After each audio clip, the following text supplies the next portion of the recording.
across the UK, on DAB+, on YouTube, on your mobile, and on your side. This is Talk.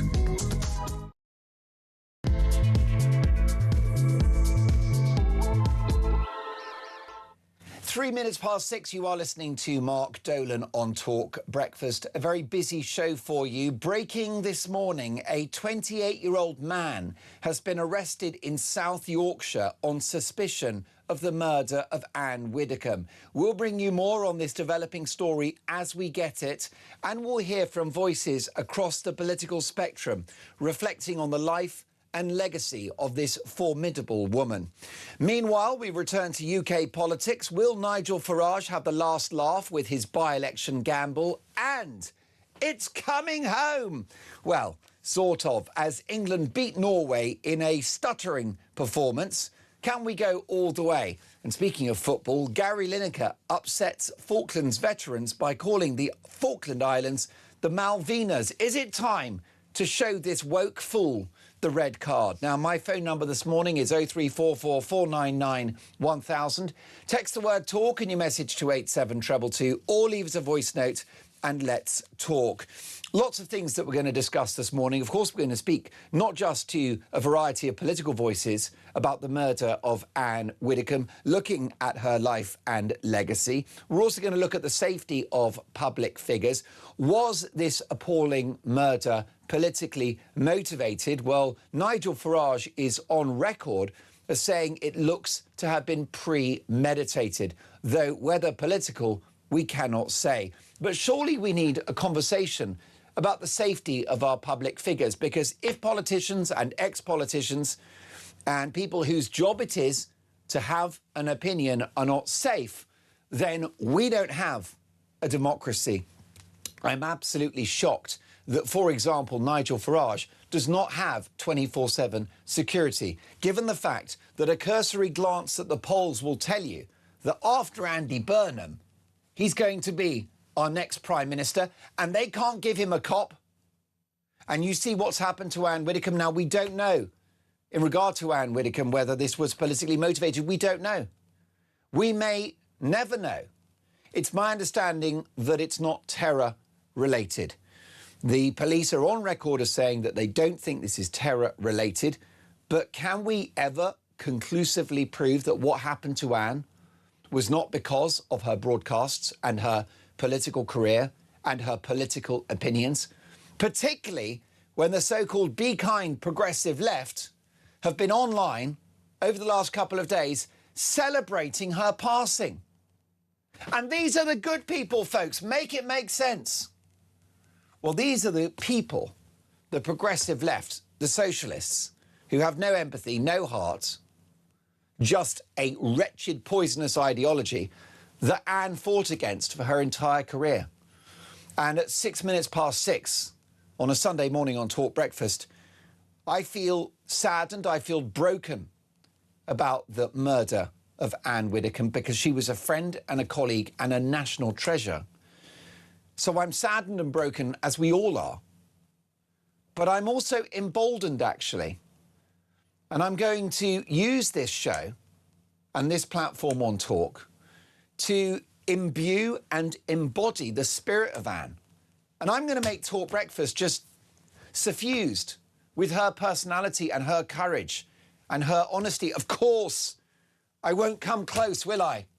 I won't even get 1% towards Ann Widdecombe in terms of authenticity and courage and conviction and articulacy. She was so intelligent. That's another thing we never talk about with Anne, just how bright she was. What a capacious brain. And I've got to tell you that she was obviously a regular on Talk non-stop. We were her #1 broadcast platform. She was part of the Talk family. But I've been broadcasting with her for years. So I must have had, on various shows over the last 6 or 7 years, I reckon I've had Anne on my various shows on the radio and on the telly a couple of hundred times. And there was not one occasion when it wasn't entertaining. There wasn't one occasion when it wasn't surprising. There wasn't one occasion when Anne and I didn't have a dust-up.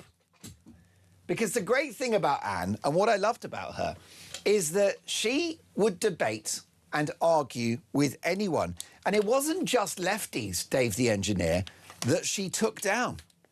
Oh, no, no, no, no, no, no. The magic of Anne is that there was plenty of friendly fire from Anne on the right too. No one was safe. You could be conservative-leaning or anti-woke or just common sense or whatever label you want to adopt. And if Anne disagreed, she would take you down. I mean, let's not forget that notwithstanding her brilliant, brilliant regular assaults on Tony Blair and the new Labour regime when she was Shadow Home Secretary, we also had the rather interesting civil war within the Tory party and Michael Howard. Do you remember Michael Howard? People like me, Michael Howard. Slightly wooden personality, although a nice guy. He came into my TV studio a couple of years ago. He's a very decent gentleman. He looks me in the eye and he said, how long have you been doing this? I wasn't sure what to read into that question. Felt slightly critical. How long have you been doing this? I thought to myself, not long enough by the looks of it. Decent guy, actually a gentleman. Michael Howard, probably one of the great prime ministers we never had. A robust conservative, be clear about that. But Anne, oh boy, didn't she deal with Michael Howard? Because what happened is that there was a row over... She was a Home Office minister and he was the Home Secretary. And they had a good working relationship. They were never friends, but they had an inquiry into the state of prisons and they decided to get rid of Derek Lewis, who was in charge of UK prisons, most senior civil servant in regard to the prison service. And Michael decided to fire him. Anne didn't want him to. Big falling out. And after that, Anne said there's something of the night about Michael Howard. It was a devastating line because not only was she very intelligent, she was an absolute wordsmith, very, very articulate, an elegant speaker. And that line, there's something of the night about him, that destroyed his career. One sentence. How many careers, executive producer Alex Farrell, have been destroyed by one sentence? But Alex, you are a politics nerd, are you not? Of course you are. Do you remember when that... You might be a bit too young. Do you remember something of the night? Ann Widdecombe said, there's something of the night about him. And that was it. His career was over. It was a withering line. And it demonstrated two things about Anne. Her command of the English language, because that's an amazing bit of poetic lyricism, isn't it? There's something of the night about him. Not like Alex Farrell, who's very daytime, very sunny, very bright. And then Dave the engineer, well, heat wave. OK? If Michael Howard, people like me, if Michael Howard, Sunny of the Night, put your teeth in, something, this is pre-recorded, by the way. I'm on holiday. I'm in Florida. This is not live. There was something of the night about Michael Howard. Dave the engineer is a heat wave. Let me tell you. You are going to, if you lie out under the bright light of Dave the engineer for more than 10 minutes, you're getting a sunburn. You need SPF 50 to deal with that level of luminary energy. Quickly, before I finish the point about Anne, I just want to let you know there's a hideous tug of love going on at the moment for the services of Dave the engineer. And this matters because, well, basically, I will, you know, fight for Talk Breakfast and I will fight to the end. You know, it's like a Churchillian thing. We will fight them on the beaches. And I'm going to fight for this show. And key to the show is our engineer, Dave, who's a brilliant, brilliant engineer. He presses the buttons, he makes me... There's a hideous tug of love at the moment because TalkSport want him. They're trying to take him off me, and I'm not having it. So after the World Cup, which will be after, probably when we go out in the semi-finals. I'm joking. It's coming home. After the World Cup, I'm having showdown talks with Adrian Durham, Jeff Stelling, and Ray Parlour over drinks, and we'll get this sorted out. And let me tell you that I'll win, because failure and loss is not in my vocabulary. So Michael Howard, his whole career taken down by Ann Widdecombe and one sentence. That's how potent a political force she is. Is there another example in history? I mean, there was Winston Churchill who described Clement Attlee as a modest little man with a lot to be modest about, which I thought was quite good.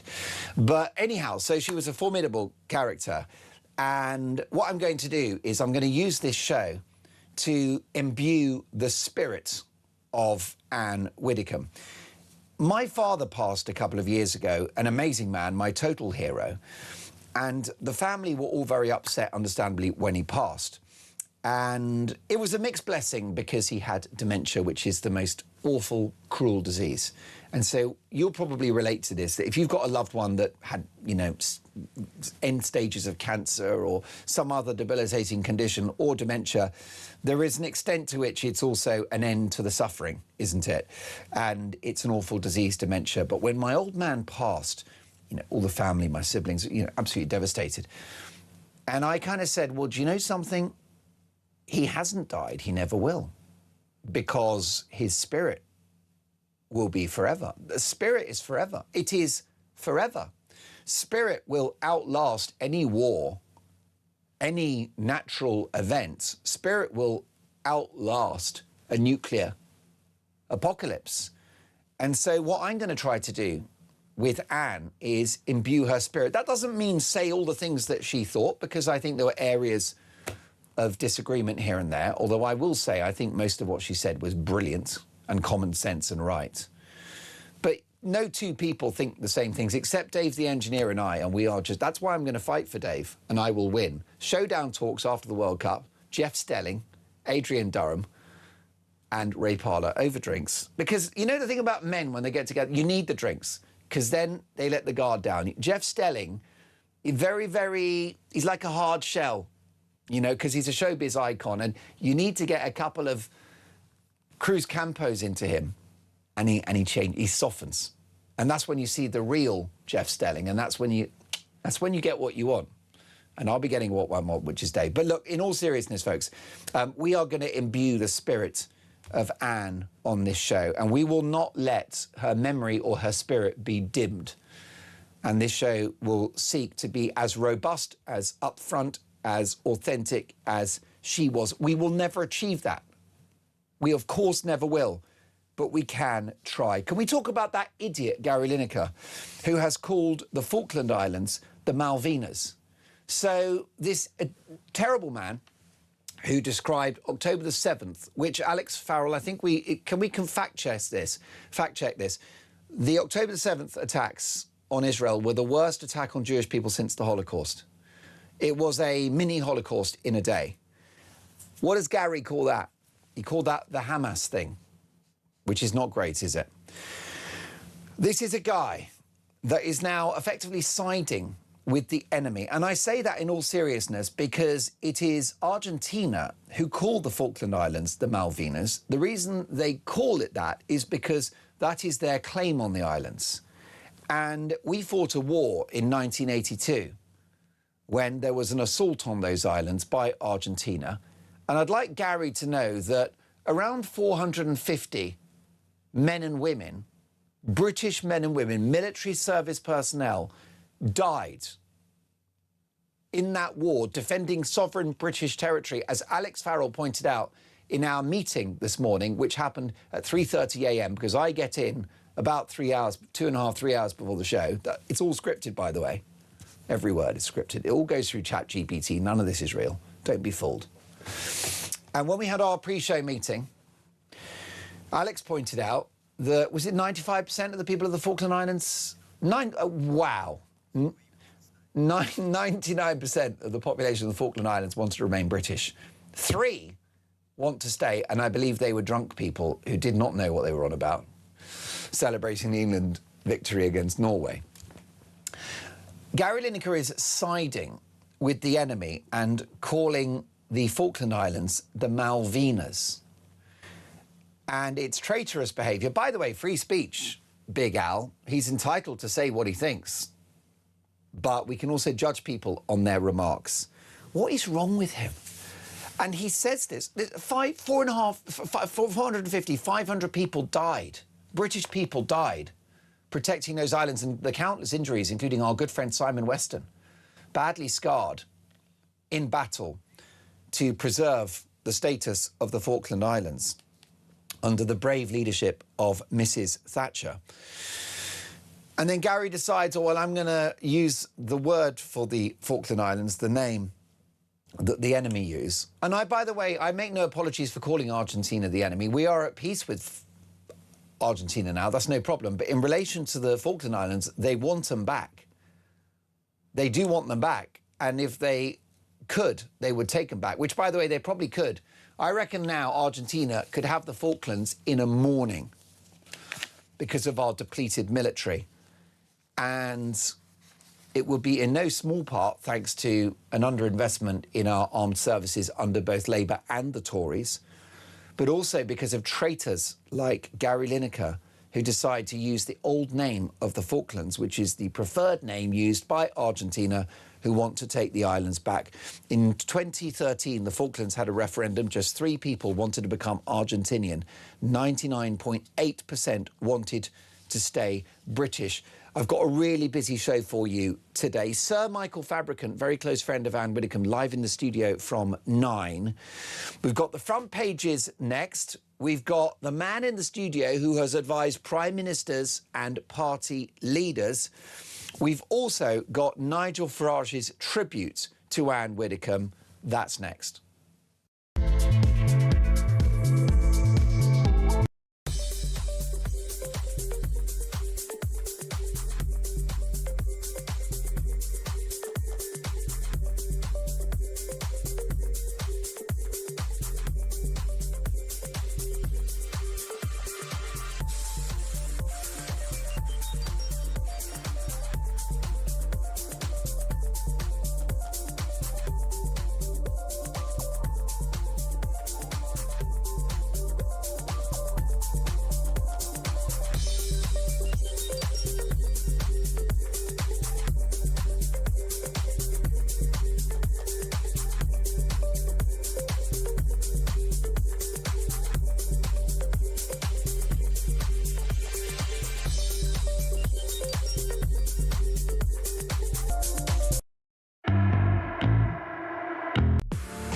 The Talk app.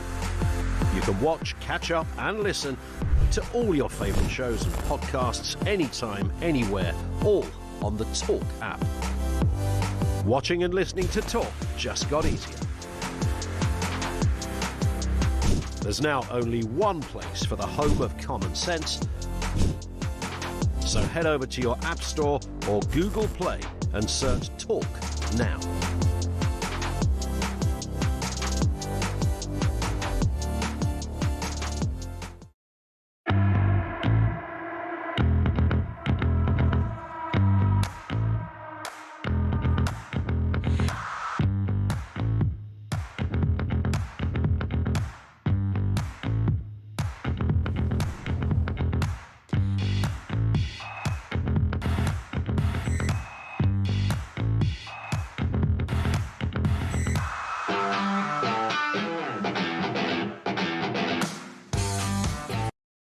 Across the UK, on DAB+, on YouTube, on your mobile, and on your side. This is Talk. Talk Breakfast 6:21, the Sunday Times front page. Lawrence lawyer sought £650,000 to drop hacking case against the Daily Mail.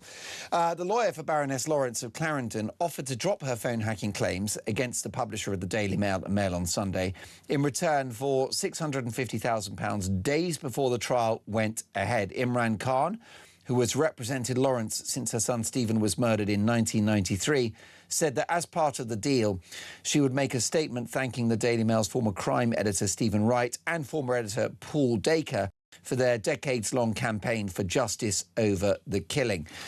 So what happened there, folks? An important story. Doreen Lawrence, of course, an amazing lady, an inspirational lady, whose son, Stephen Lawrence, was murdered because of the colour of his skin, the most wicked and egregious crime.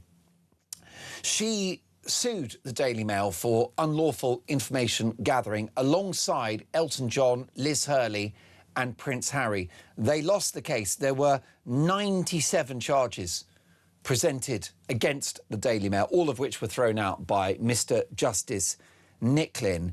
It was a terrible mistake by Doreen Lawrence to sue the Daily Mail. A, because they had not been unlawful in their information gathering. They'd been doing something called journalism. They were knocking on doors. They were making calls. They were speaking to people. They had contacts. There was no phone hacking. There was no theft of medical records. 97 charges against the Daily Mail, all of them thrown out. Do you have any idea how unheard of it is for 97 charges to be placed against an organisation and for all of them to be thrown out? Normally a couple are upheld, which is like a parking ticket. Everything thrown out. Doreen made a terrible mistake, and I think it's because she trusted Prince Harry, who said, "Oh, don't worry, Doreen, I've got loads of evidence against the Daily Mail. We're totally going to win because I'm one of life's winners, you know." And that was it. And the reason why it's so heartbreaking is that it was the Daily Mail that were brave enough to publish the names and faces of the people that killed Stephen Lawrence. The editor, Paul Dacre, risked going to jail for that. They published the photographs and the names of the killers and said, these are the people we believe killed Stephen Lawrence, and if they disagree, they can sue us. It would have bankrupted the Mail, and it would have seen the editor go to jail. And Doreen Lawrence wants to sue the Mail? Big mistake. Widdecombe killed minutes after message to colleague is the other story. The Sun newspaper, hunt for Ann Carr killer. Daily Express, Labour leaving UK vulnerable at time of war. And Sunday Telegraph, suspicious driver sought in killing of Ann Widdecombe. We have an update to that because a 28-year-old man has been arrested in South Yorkshire on suspicion of the murder of Ann Widdecombe. For reaction to all of the big stories of the day, I'm delighted to welcome Graham Davis, who is the presentation coach, a man that's advised prime ministers and party leaders. Good morning. Good morning, Mark. Even more delighted than usual to be here because I can at last put to rest the vicious rumours that I am Count Binface, although I do confess that all of my material is completely and utterly recycled. Well, look, I'm very pleased to hear that, and I will be seeking your reaction to Nigel Farage's political gamble in just a moment. But let's reflect on the big story of the week. It's a devastating story. A good friend of mine, a friend of Talk, Ann Widdecombe, murdered likely on Wednesday afternoon, just a couple of hours after her appearance on Talk Breakfast. Did you know, Anne? I didn't. Although, deliciously, I have come across Michael Howard a few times over the years. And I think Anne, more than anything else, will always be remembered for describing Michael Howard as having something of the night. It was a deliciously devastating remark, but typically Ann Widdecombe, in it, that had a hint of kindness about it as well. Because I like to think that Michael Howard, when he first heard it, would have laughed and thought, yeah, I'll take that. It's the sort of testimonial you'd put on your website. Well, it was, and you are the presentation coach, and your big focus is how politicians come across, how they convey their message. And that was a great example of political messaging on the part of Ann Widdecombe, that in a short few words, she sums somebody up and causes enormous political damage. I mean, he never shook it off, did he? He never did. She was a lady of very intense views, both politically and religiously. She expressed those views with great intensity and with great eloquence, and she combined that eloquence with total commitment to public life. I have to say, the world is a poorer place without her. Most definitely. And what's remarkable about Anne is that she was a successful politician, a highly regarded constituency MP, and of course government minister. And in opposition, she held the Home Secretary brief, Shadow Home Secretary. She was a particular expert on law and order, famously having visited every prison in the land as prisons minister. And I can only say I feel for those prisoners who must have promised that they would never reoffend once she turned up. I will never forget the sight of her doing a speech at Tory party conference and suddenly whipping out of her pocket a set of handcuffs. And this sent... Where's this going, Graham? Family show. We've all been to parties like that, obviously. This sent the Tory faithful into a veritable incandescent frenzy. There were people stamping their feet on the floor, fainting with excitement. It was possibly the most exciting moment they'd ever seen at party conference. They'll never forget her for that. Can you remember the context of that? Was it just a big message of law and order? It essentially was, to make sure that we, as a Conservative government, do you remember those? A Conservative government should just have more focus on it, and that offenders should go to prison. She's also somebody that, you know, I mean, she was a very popular figure and many folk agreed with what she said. She was ideologically consistent, very different to the likes of Boris Johnson, Keir Starmer and perhaps Andy Burnham, who have been on a journey. There was no journey for Ann. There was no journey for her at all.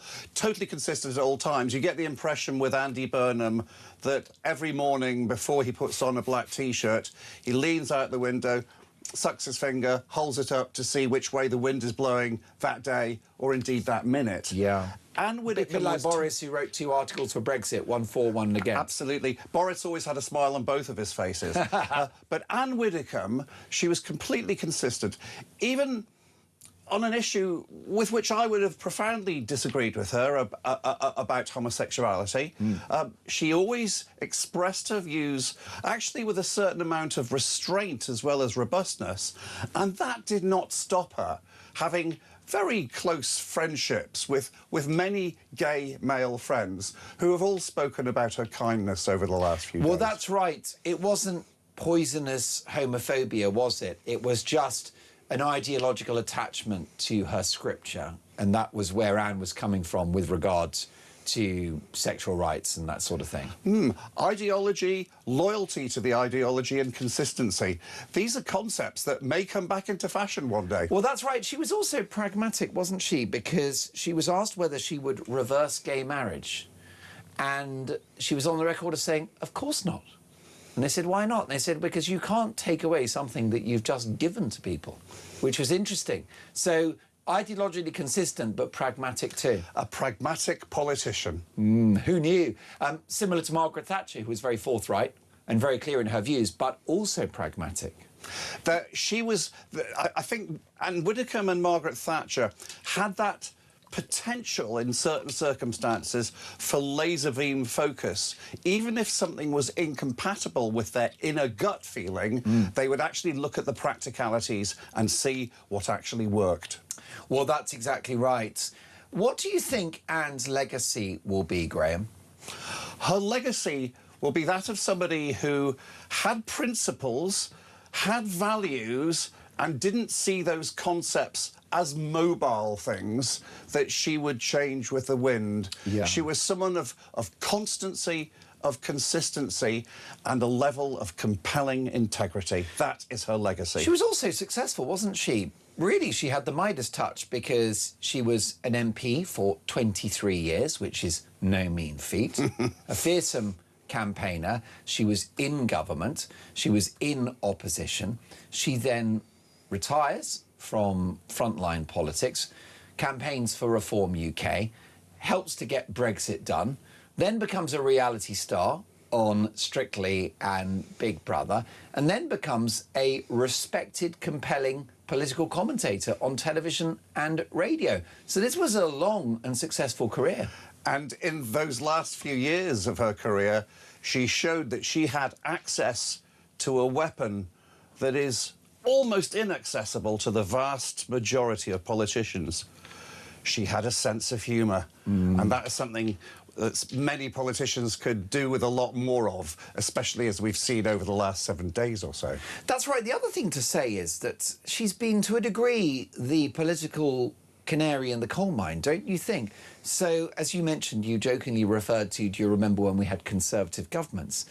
The leftward shift of the party and division over Brexit was something that was too much for Anne.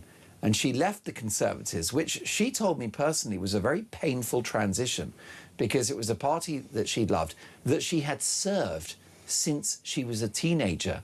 So probably, well, yeah, 6 decades, 5 or 6 decades as a Tory. And she leaves.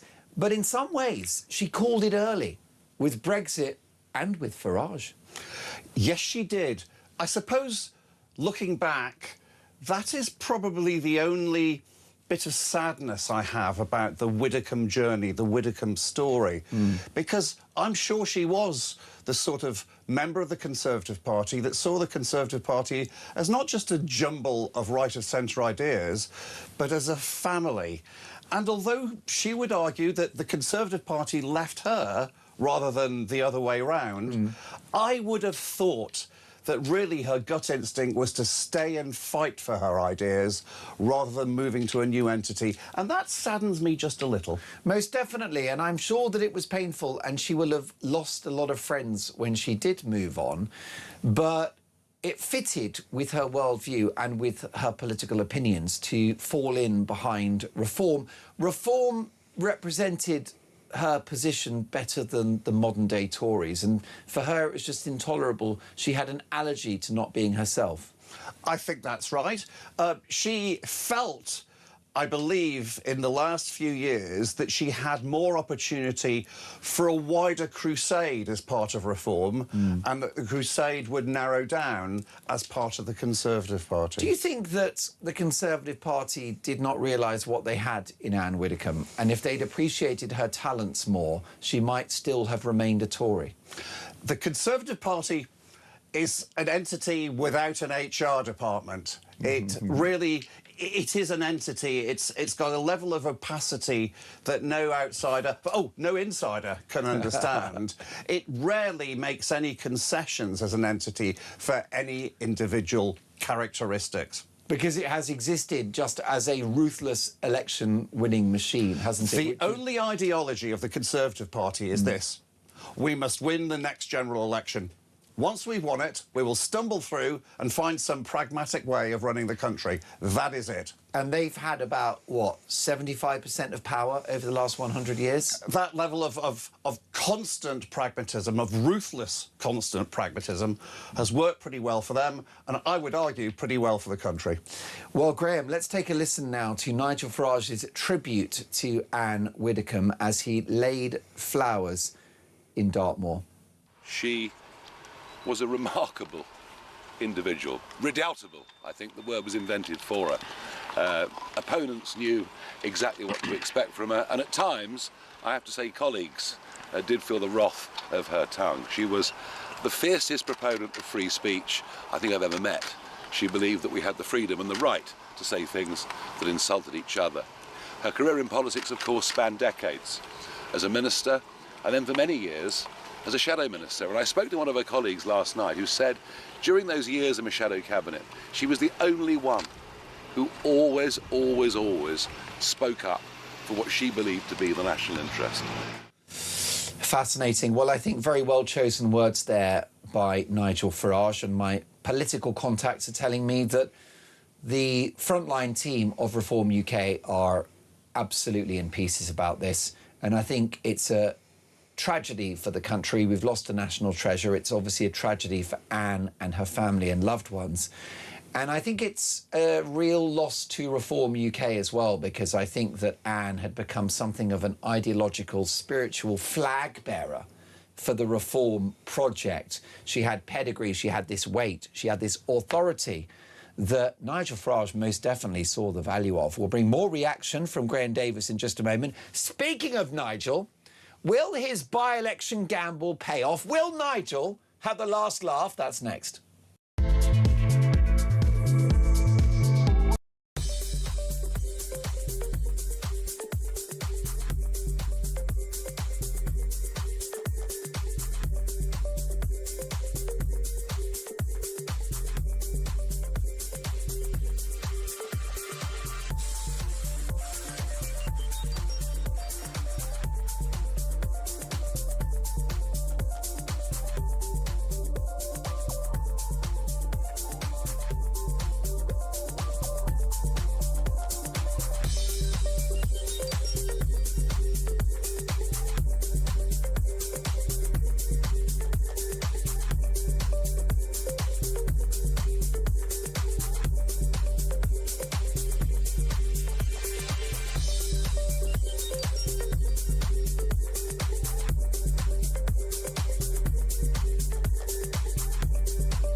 Across the UK on DAB+,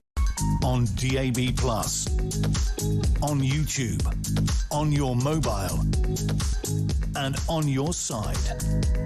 This is Talk. You are listening to Talk Breakfast, 6:37. With me live in the studio, Graham Davies, who is the presentation coach, broadcaster and political commentator. Graham, will Nigel Farage's by-election gamble pay off? Like him or loathe him, Nigel Farage has been the Optimus Prime of British politics for the last 15 years. He has been now, what the is great... an Optimus Prime? Is that a car? Is that a Vauxhall? He is the great... It's a nice SUV. It's got 5 doors, a massive boot. He is the great ultimate transformer, transforming the British political landscape. Oh, yeah, you're right about that. That's true. Yes, indeed. And the only politician who's big enough and strong enough to bring Nigel down is Nigel himself. And I fear that over the last 7 days there is a danger of having transformed himself from a crusader into a clown. I think that this is a gamble that is not paying off. Well, the issue is, I don't think that Reform anticipated that the other main parties would not field a candidate. Which is daft, because, again, it shows that this is a situation that arose, and I accept an emotional situation for Nigel Farage, where it seemed as some incident occurred between Sky News and his daughter, but boiling it down, it was at 10:20 in the morning, a journalist or a Sky News employee who'd knocked on the door of the house in which his daughter was residing. I don't believe it can be categorised as hounding, but nevertheless, Nigel, I believe, was about to get on a transatlantic flight, or discovered it while he was on that transatlantic flight. It stewed over in his mind, and instead of intellectually engaging with the issue, it acted as an emotional trigger. And I think that you could see that when he walked off the flight with his specs on, and he was suddenly confronted with a Sky News reporter himself. There was a man who clearly hadn't had much sleep and was in a very fraught state. Now, while he was still in that fraught state, I think he made a decision. And he didn't make a decision with a large coterie of advisors or the inner core of the rest of Reform's MPs. It was very much him, and they went along with what the boss had decided. I believe that nobody wargamed it with him. Neither he nor other people around him were able to acknowledge the fact that this ploy had been done before by David Davis with a remarkable lack of success in 2008, when all the other parties refused to participate in the game. You don't have to attend every fight or every argument to which you're invited, and I don't think that he'd taken that possibility into account. Well, I agree with you. I think that he hadn't had the sounding boards, the calm heads. It wasn't a collaborative decision. It was emotion, it was heart over head, which is always a mistake in politics. And you can understand why, because for Nigel, his family are off limits. I respect that. Yes. His daughter has never been a participant in his election campaigns. And actually, being the offspring of Nigel Farage is probably not the easiest thing in the world. He's particularly keen to keep them out of the public eye, given the threats that he himself faces to his own life. Absolutely. But when you're a potential Prime Minister, you cannot react with fury, even when the circumstances are infuriating. There is a danger that he is transforming from being a committed campaigner to being a constant complainer. Every senior politician during the course of their career eventually has a bit of self-parody about them. They eventually turn into their own spitting image puppet, and there's a danger of that occurring too early in Nigel Farage's career. He's starting to sound like the biologically impossible love child of Alan Partridge and Alan Bastard. And I believe that his chances of becoming Prime Minister have gone down faster than a homesick mole over the last 7 days. My goodness, damning words. What do you think? Will Nigel Farage's by-election gamble pay off? I think that some sucker for Farage is that we are 2.5 years away from a general election, and this may well be forgotten by then. Not, however, if he's dispatched from the House of Commons and loses against Binface. He is nailed on to win this, isn't he? Oh, what, Binface or Farage? Farage. Well, maybe. But here's the thing. What if Binface got 1,000 votes? That would be slightly embarrassing. What if he got 5,000 votes? That would be very embarrassing.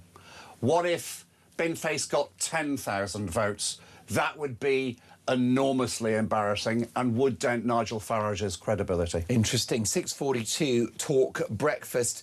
Fury over Gary Lineker's recent remarks on a podcast referring to the Falkland Islands as the Malvinas, which is what Argentina call the Falkland Islands. Let's not forget Argentina want the islands back.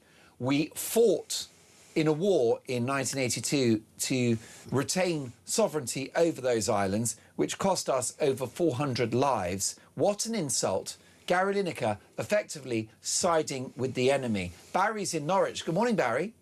Good morning, Mark. What on earth is he thinking? I was looking at a comment on this parasite, this little worm, Gary Lineker. I was a 12-year-old boy when the Falklands War started, and I remember my dad taking me down to Portsmouth to see the task force go out and watching ships like HMS Hermes go out of Portsmouth Harbour.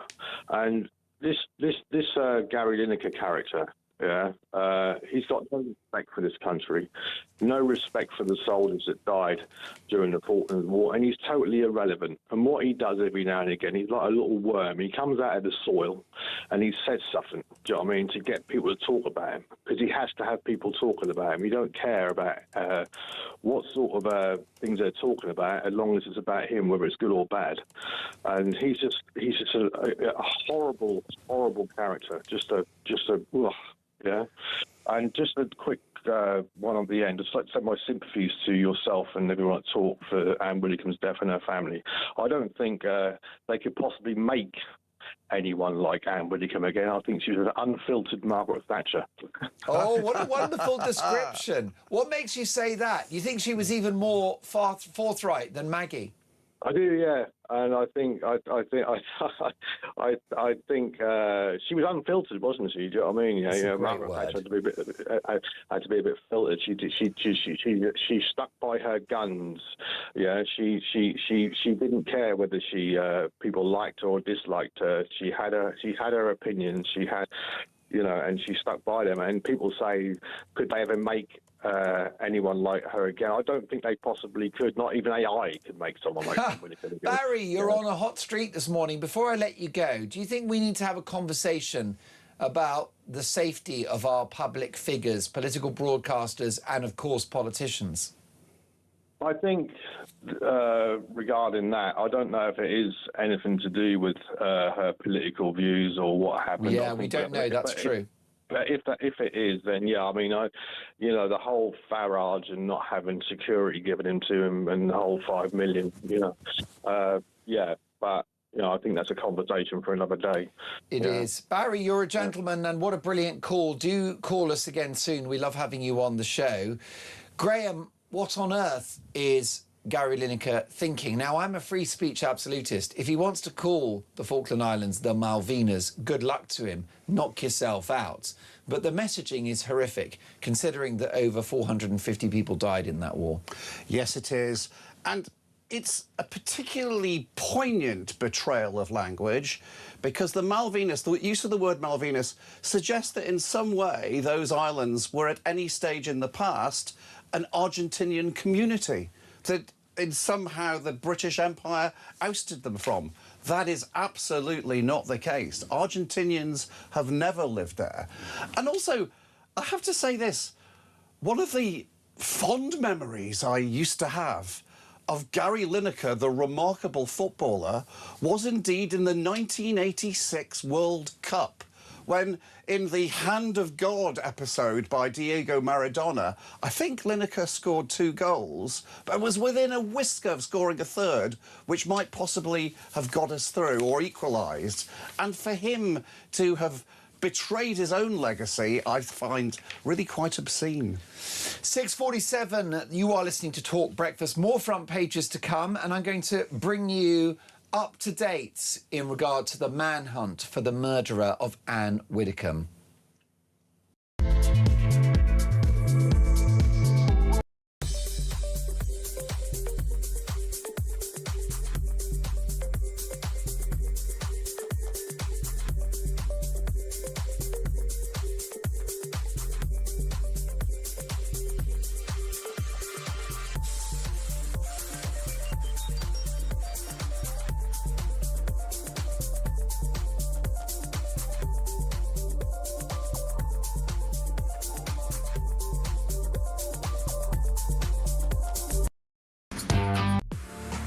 the Talk app.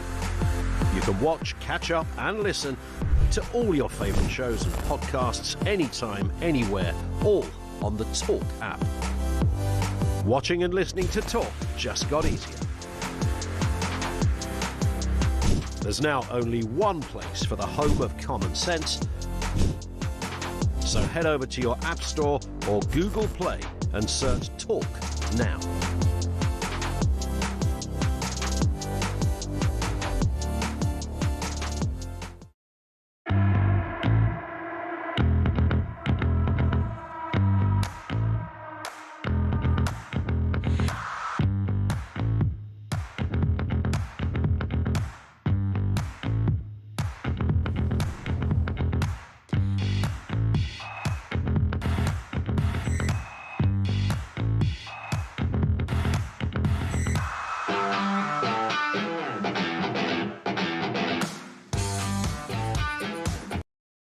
Across the UK, on DAB+, on YouTube, on your mobile, and on your side. This is Talk. So let me bring you up to date on the manhunt for the murderer of Ann Widdecombe. A 22-year-old man has been arrested in South Yorkshire on suspicion of the murder of Ann Widdecombe. Devon and Cornwall police issued a statement just before midnight revealing it had been helped by counter-terrorism police in the north. They've said, we can confirm that a 28-year-old man was arrested at an address in the South Yorkshire area this evening on suspicion of the murder of Ann Widdecombe. The suspect, who is a white British national, is now in police custody. It's added, at this time, there is still no information to suggest that this is a terrorism-related incident, and as a force, we retain primacy of the investigation. Earlier, a driver who was reported behaving suspiciously near Widdecombe's home in the hours before her death was being sought by police, according to the Telegraph. A manager of a garage in Hayter, Dartmoor, said he'd alerted police after his colleague noticed something out of the ordinary at about 9 a.m. on Wednesday with a dark Volkswagen Golf Mark IV parked in what he described as a strange place. The car was reported to police shortly before Nigel Farage visited the scene of the murder, where he said he believed the killing had been premeditated. The Reform UK leader also said a car was parked on Widdecombe's driveway shortly before she was found dead. Now, the greatest priority, Graham Davis, at this point is to find Ann's killer and for that person to serve justice. It absolutely is. Forgive me for this, but I think Nigel Farage was wrong to come to a conclusion about premeditation or not. And even if he had come to that conclusion, he should have kept it to himself and just made sure that his remarks were about Anne and her life, rather than trying to somehow prejudge the investigation. I believe that, unfortunately, is another example of his emotional misjudgments at the moment.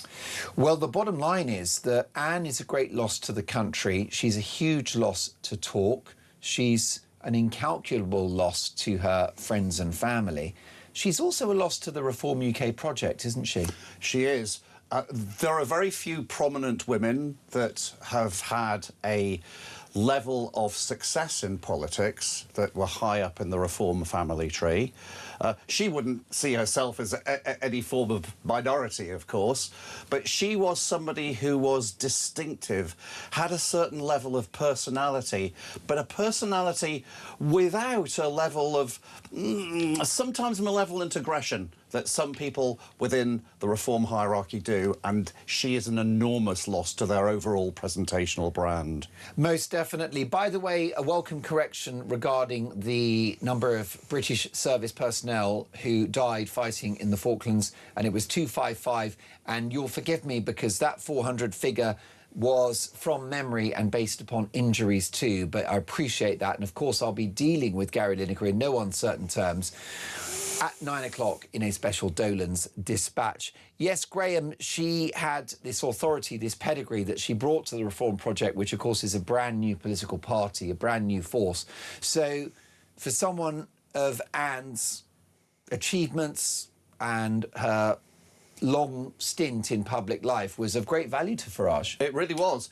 Longevity and pedigree are underrated characteristics these days. And also her commitment over a long period of time. I can't remember her age at her death. Was it 78? 78. There was no lessening of commitment, of vigour and energy. Sadly, you know that yourself from having spoken to her only a few hours. Most before. definitely. And I spoke to the Sun newspaper a couple of days ago in the aftermath of this tragedy. And I was saying that in her last appearance on this show, on Talk Breakfast, she had so much energy. She was so fit and well, so much living to do, and so much more politics in her as well. There is a Machiavellian branding point for reform. A lot of reform's hardcore voters are above a certain age. That they've had experiences through their lives and they've become very ticked off with the establishment parties, particularly the Conservative Party. Anne, at her age, was a particular representative of that subgrouping. She is a presentational weapon that they will sadly miss. Most definitely. And what about the safety of public figures, notwithstanding that we don't have the details of what happened to Anne or why? Does it strike you as surprising that Farage, who is ahead in the polls, if there was an election tomorrow, he might well become our next Prime Minister, doesn't have top-level security? Well, going back from Nigel for a moment, I think of that episode, I believe, was it during a general election campaign? I'm not sure. When suddenly John Prescott, the then Deputy Prime Minister, was hit with an egg and responded rather robustly with a couple of left jabs, I seem to remember. And I also remember fast-forwarding the milkshaking episode. Now, people laugh about the egg or about the milkshaking episode, but they really shouldn't. Because what was inside that egg or what was inside the milkshake could easily have been acid.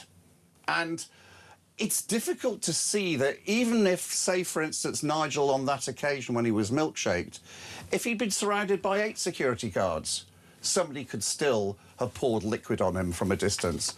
And so, although there is a need for security, I think in this country there will always be a level of immediate access to politicians that has never been possible in other countries. There will always be a certain amount of danger unless they can walk around under a force field or a plastic bubble. Most definitely, and be careful what you wish for, because we don't want to be like America, where politicians have to speak behind glass screens. Yes, indeed. And that, I feel, is where Nigel Farage sort of sounds as if he wants us to go. And I think that's wrong, especially for somebody like him. Is it where he wants us to go, or does he simply want proper protection? I mean, this is the most targeted politician in the country. Well, forgive me for that, for disagreeing with you on that phrase, or Nigel's interpretation of that phrase. I think the words that he used in his 16-minute speech announcing that he was resigning from being the MP for Clacton, he said he was the most attacked politician of modern times. Now, he doesn't seem to take into account David Amess or Joe Cox. And so he does have what I've called before a main character syndrome, as if all the focus should be on him. Now, he may well be right. I've already said this morning, he's the Optimus Prime of British politics. But actually, sometimes there is just too much focus on him, and I think he's allowing emotion to slightly distort his judgment. Just briefly, I don't disagree. It does feel like a bit of a dumpster fire, this decision to have a sudden by-election and then be outmanoeuvred by Andy Burnham, which is rather embarrassing. Well, but this could just be a bump in the road. As you said, he's Optimus Prime. It always comes up smelling of roses. There's another thought, Gray, which is supporters. I'm not sure they care. Oh, indeed. Now, let's say the overall poll ratings of reform over the last 350 polls have been somewhere between as low as 24-25, as high as 28-29. Let's say the median is 27. Now, of that 27, I believe that 20 is absolute hardcore. they will be galvanised by this concept of him fighting against the establishment, and that Count Binface is a member of the establishment. They will ferociously turn out for him in Clacton. But here we have a situation where, taking a few steps back, I saw some American reports on the Clacton by-election and photographs of the two main candidates, and they had to explain which one was Count Binface. Yikes. OK, let's take a voice note from Sarah, if we can. Morning, Mark. Great show. Just listening to your guest talking about Nigel Farage, and I think his latest comments were constant complainer. Well, I think he's missing the point, isn't he, slightly? Nigel Farage is hounded by the media more than any other politician. He's hounded by not only the media, but all the lefty lovies, the pearl clutchers, and the other politicians too, who cannot wait to start going, Farage, Farage, Farage. It's the only argument they have. So maybe when the Sky journalist approached the house that his daughter lives in, maybe that was the straw that broke the camel's back. Maybe it was. Because, frankly, I think I'd have snapped a long time ago. And, you know, people like your guest running Nigel down, and it's only adding fuel to the fire. I think people need to stop. They need to leave the poor man alone. But of course they won't do that because they're worried. They're worried about Nigel because they don't want him in power. And they'll do anything, and I mean anything, to stop him getting there. So, yeah, I don't think your guest is right, but that's just my humble opinion. Sarah, thank you for a brilliant voice note. Keep them coming. Front page is next, and former Sky News star Linda Jubilee.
Across the UK, on DAB+, on YouTube, on your mobile, and on your side.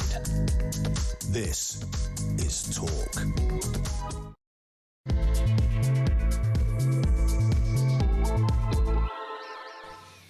7:02, you are listening to Talk Breakfast. Mark Dolan with you for a busy show. And breaking this morning, a 28-year-old man has been arrested in South Yorkshire on suspicion of the murder of Ann Widdecombe. We'll bring you more on this developing story as we get it. And we'll hear from voices across the political spectrum reflecting on the life and legacy of this formidable woman. Meanwhile, we return to UK politics. Will Nigel Farage have the last laugh with his by-election gamble? And it's coming home, sort of, as England beat Norway in a stuttering but decisive performance in the World Cup. We're through to the semi-finals. And Gary Lineker upsets Falklands veterans by calling the islands the Malvinas. And here's the irony. We're playing Argentina in the semi-finals of the World Cup. You couldn't make it up. Is it time to show woke Gary Lineker the red card? Now, my phone number this morning is 0344 499 1000. Someone that's not going to be shown the red card, but in fact is the first name on the team sheet, is Graham Davis, who is the presentation coach, super striker, goal poacher, no less, a man that's advised prime ministers and party leaders for many years. And down the line, the ultimate poacher of a goal, a woman with a hat full of goals, politically and journalistically, Linda Jubilee, journalist and broadcaster and former star of Sky News when it was good. Good morning, Linda. Good morning, Mark. How are you both? Good morning, Graham. I'm Good very morning, well. Linda. Linda, that's your moniker forever now. Former star of Sky News when it was good. That's trademarked. Actually, Linda... You can also. I was the Asia bureau chief for Fox News. You'll have to find something to say about Fox News as well. Oh, they're brilliant. They just talk a lot of sense. Linda, it's so brilliant to see you. And actually, you've not been briefed on this, and nor has Graham, but it's just popped into my head, and I think it would be a really nice thing to do. The legendary Sky News broadcaster Dermot Murnaghan has passed. An incredible broadcaster. I had the privilege of going on his show several times. A real gentleman and an elite-level journalist, Linda. Absolutely true. I mean, on every level. And it was very, very sad to see him die at such a young age. I think he was only 68. But he did have stage 4 prostate cancer. And he did campaign almost until the very last moment to say, you know, we want National Health Service screening because this can be dealt with much more effectively in the early stages. And he really wanted that to happen. And now we see that he is gone. Yeah, he was a much valued member of the Sky News team. I know from many friends who worked there. But also he was at ITV at more or less the same time I was at ITV. He was a brilliant news broadcaster and a very great journalist. Yeah, great journalist. A very easy style, very natural style, Linda. And worth remembering that certainly back in the day, he was a big, big star.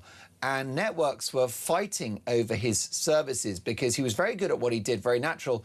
And he was rather dishy as well. Yeah, and also he had the big thing. He had the ability to resonate with audiences. And that was one of the reasons why he was able to cross over from news and current affairs and into entertainment television, because he famously did a quiz programme, I believe, for one of the channels. And not very many news people can do that.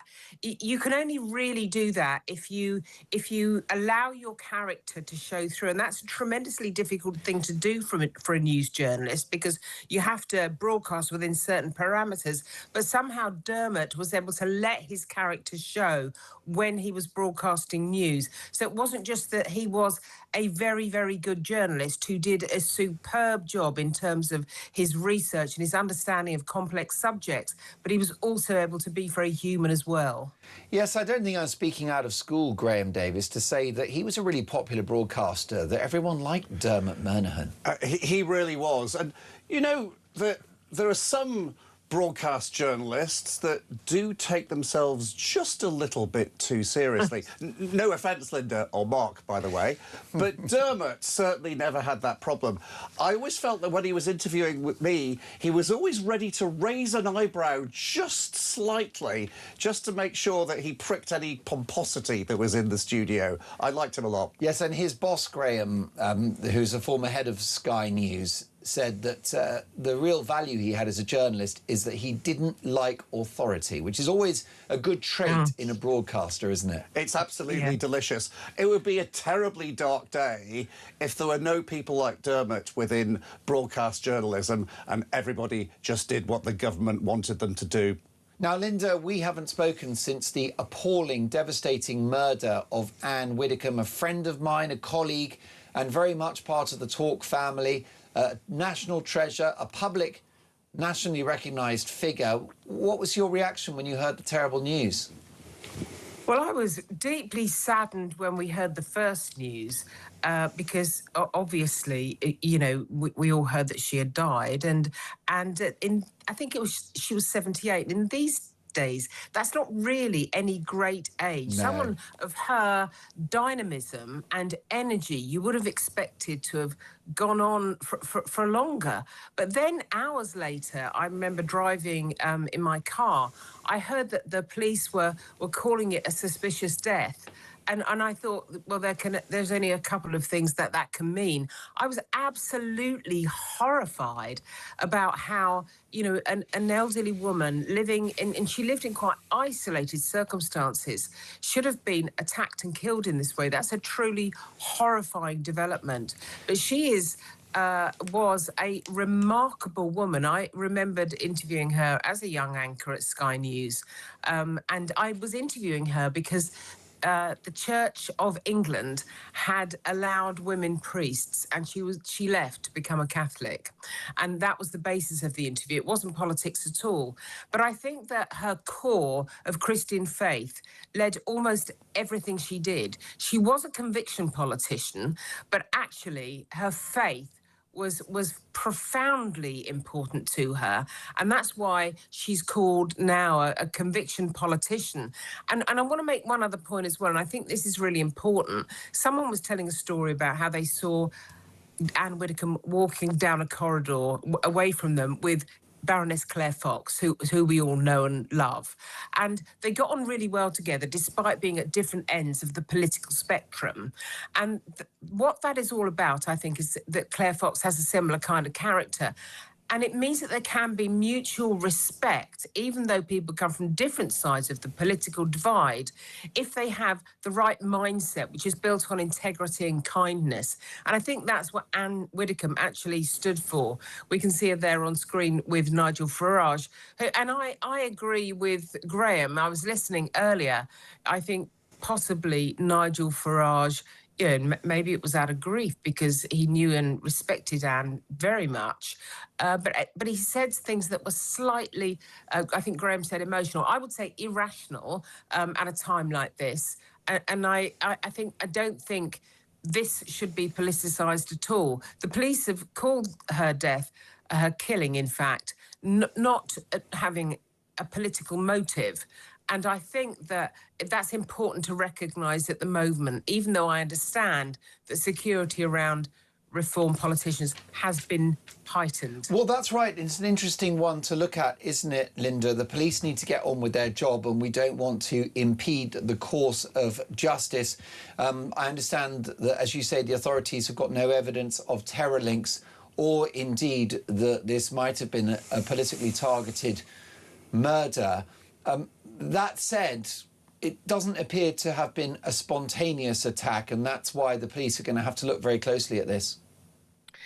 Yeah, it's very, very troubling. And obviously we can say very little about any speculation on the actual crime, because we know the police have arrested someone and we don't know where the charges are pending. So we do have to be very, very careful. Yeah. But it does seem to me that and we're looking at pictures of her house now, you can see just how isolated it is.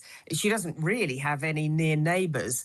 I guess one of the lessons we can draw from this, that if you do know someone who lives in a remote area in some isolation, you must keep a check on them, because, you know, this was an horrific crime. I'm not saying anything could have really forestalled what had happened, but it's so horrifying that the alarm was sounded, I believe, was when a Channel 5 programme was trying to do a Zoom interview with her, and they kept calling and kept calling and kept calling. And then they realised something was wrong.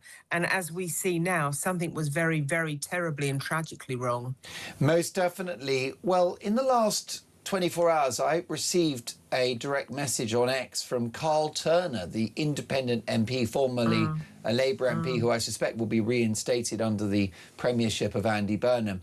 And if you'll both indulge me, I will read out this message from Carl Turner, former Labour MP, who has said, "Mark, I've just watched your fitting tribute to Anne. She was a true legend. I don't know her personally, but I did meet her a few times. She was a very decent and kind person. She was hard-nosed, true to her beliefs, unapologetic, but capable of disagreeing in a very agreeable way."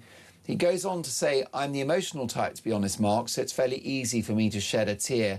Your tribute made me cry a bit. Anne was the right-wing version of Dennis Skinner for me," says Carl Turner. "Unwavering in her views, true to her word, politics is very much a more dishonest space now that she's gone. If she's where she's expected to be, she'll be looking down now, thinking it funny that I'm messaging you in this way. Sorry for your loss. She was a truly remarkable politician."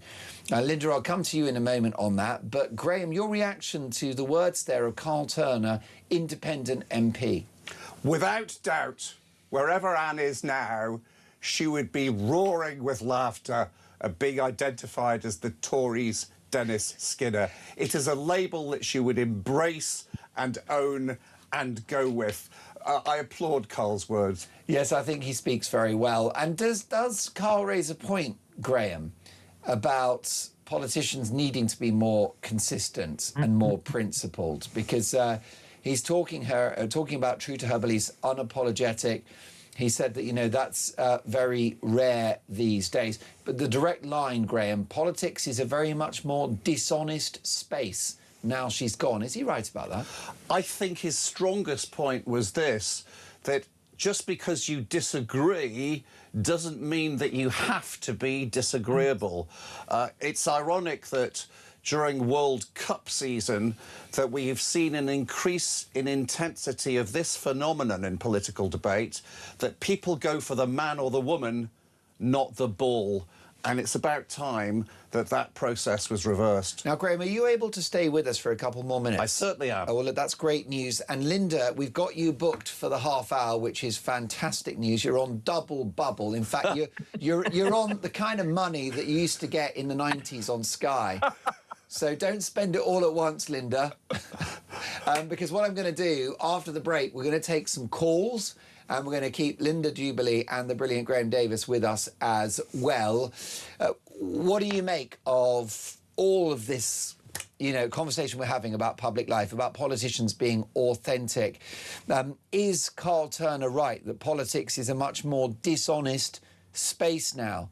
Are the likes of Ann Widdecombe a thing of the past? Has authenticity gone from public life? We'll get your thoughts on that, plus more front pages next. 7:16 Talk Breakfast.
The Talk app.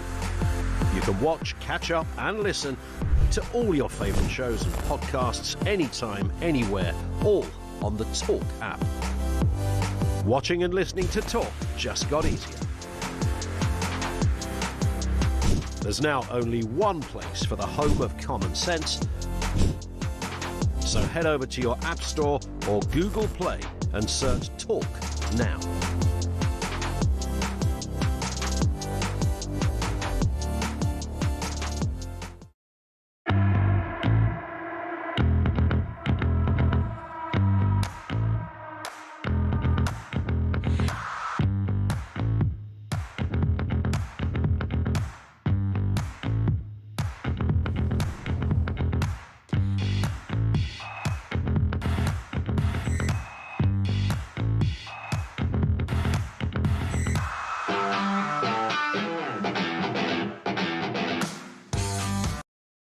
Across the UK, on DAB+, on YouTube, on your mobile, and on your side.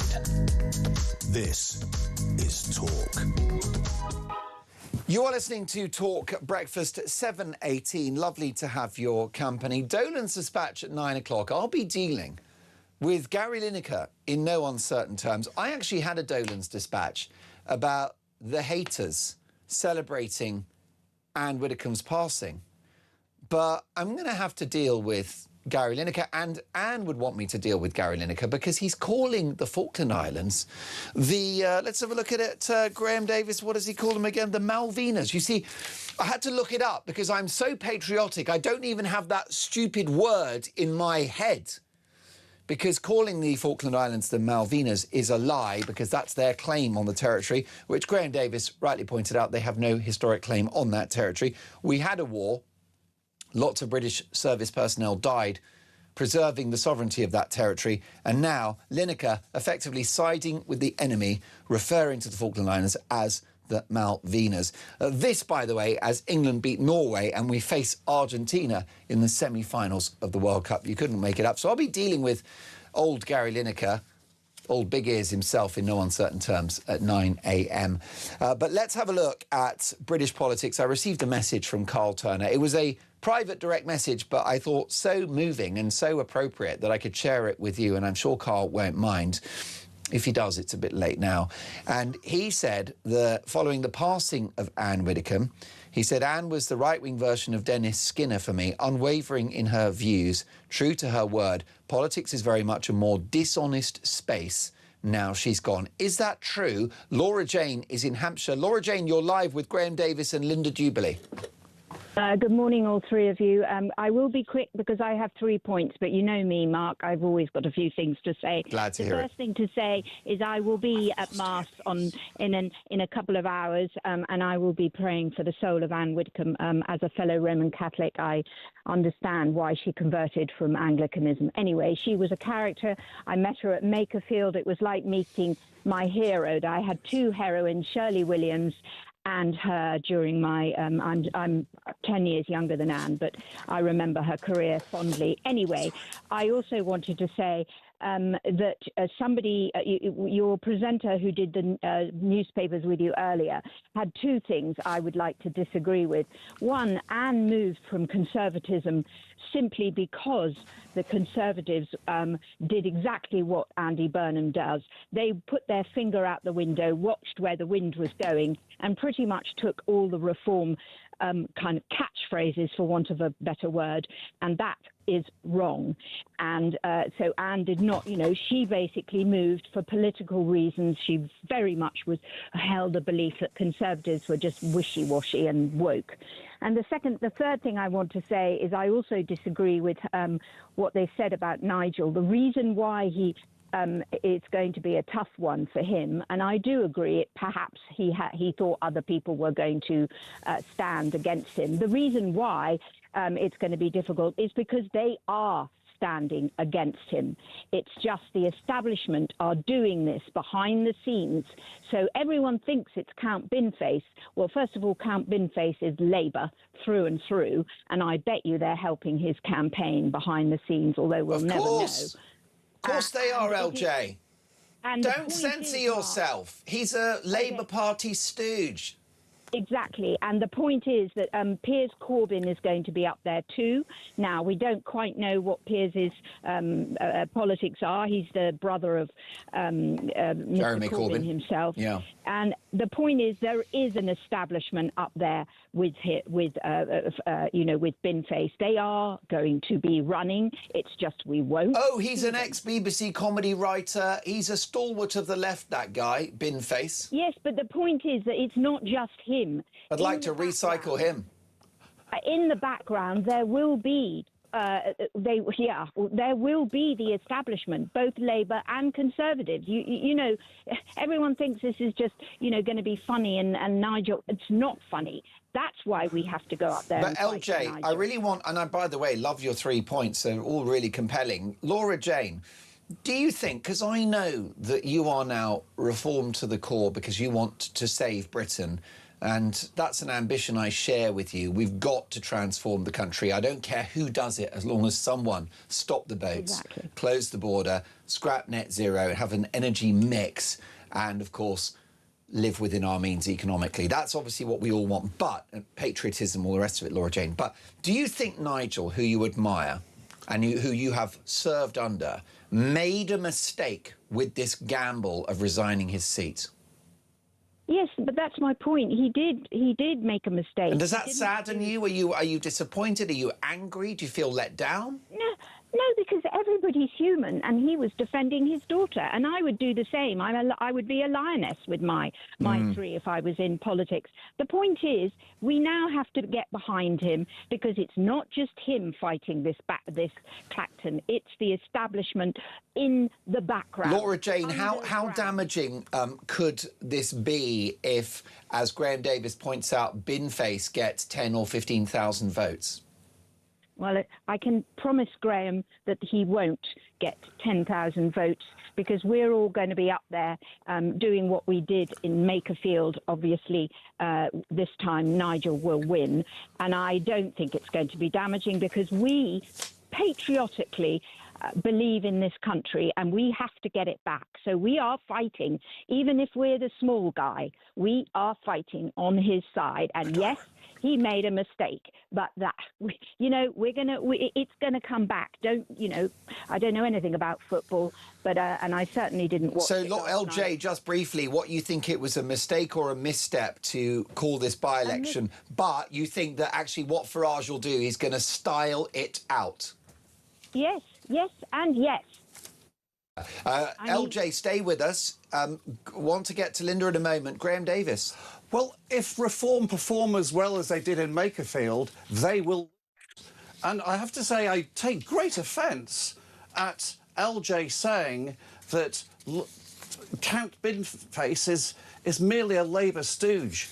I have dozens of Tory friends who are determined to be all in for the bin.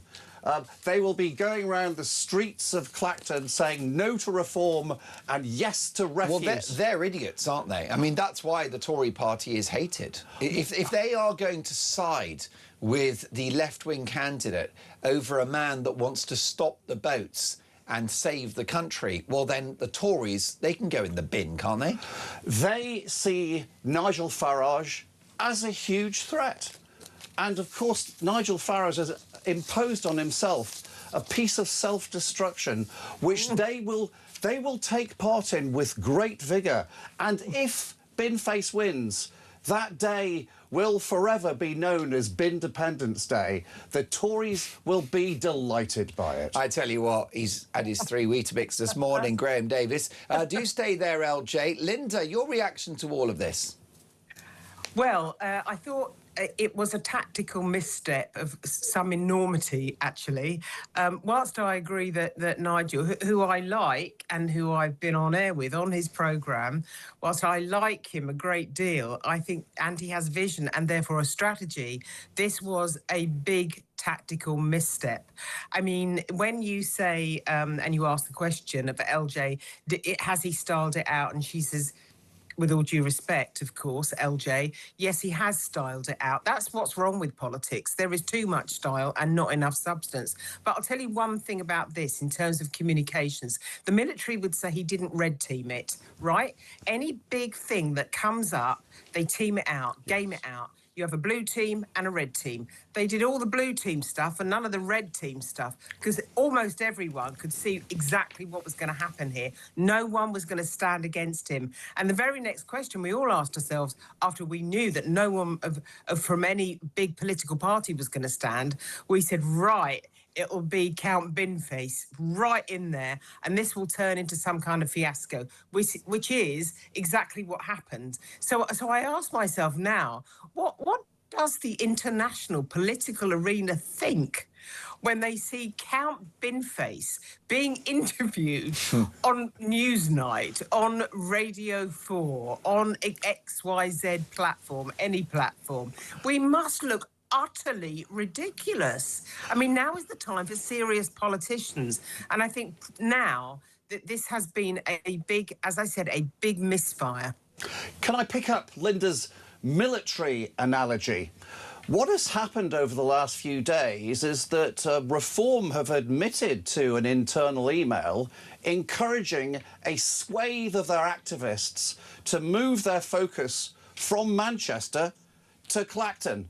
Now, to me, that is like Vladimir Putin withdrawing much of his forces from the Donbass and Crimea back to Moscow because they fear a paratroop attack on the capital by Ukrainian special forces all dressed as dustbins.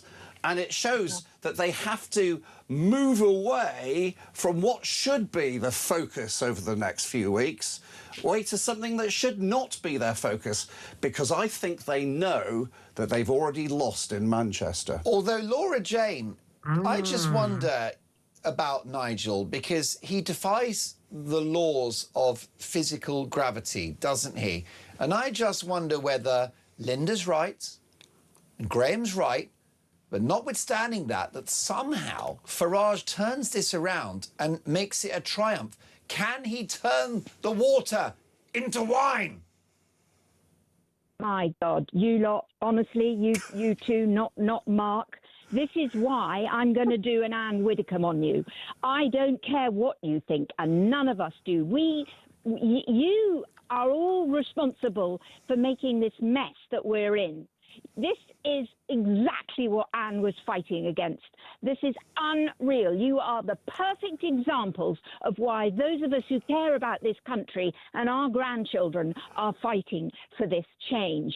We are fed up with you all in the media downgrading Britain and saying that Farage this and Farage that. It's got nothing to do with this. It is our country we're talking about. And if you think the Labour government or the Conservatives are able to save this country for your great-grandchildren, you are wrong. Now, and Laura Jane, I'll come back to Anne.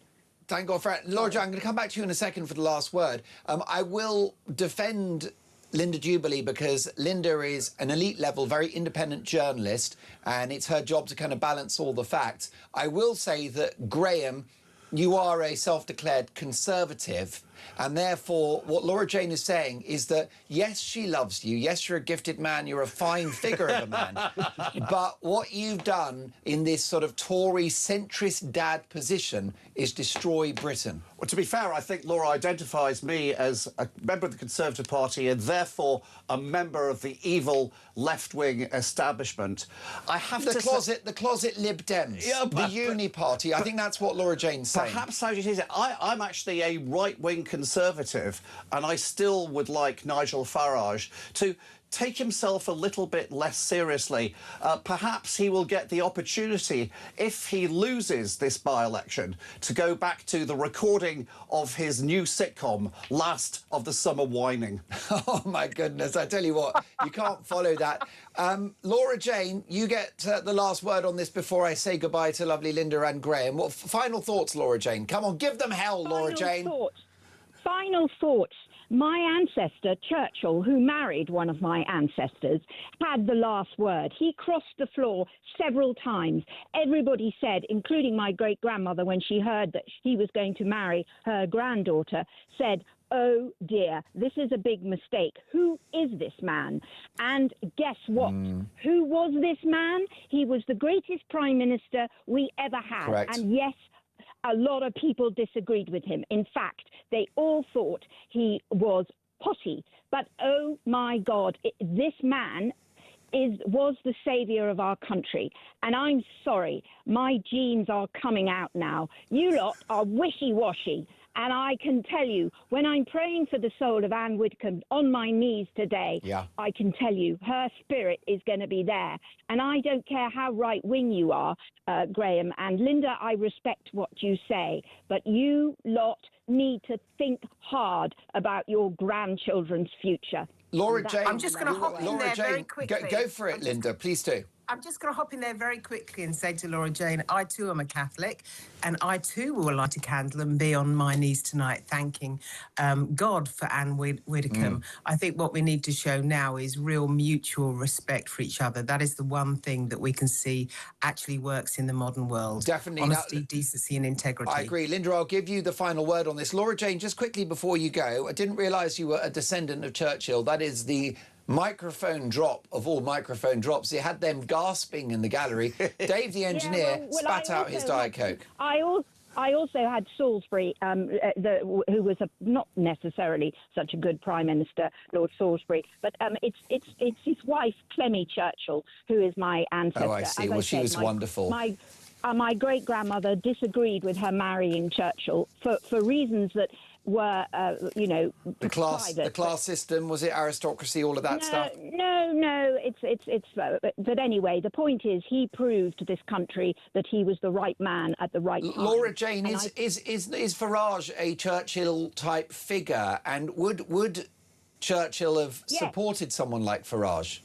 Yes, because the point is, he stands up, and everybody can't stand it because he says what he thinks, rather like Anne. And I agree with Linda, we do have to be respectful of each other's views, and we do have to be kind. But this is a moment for us to reflect on what we want our children and grandchildren to inherit. And we are on the cliff edge, and we all have to try and come together and think about the future.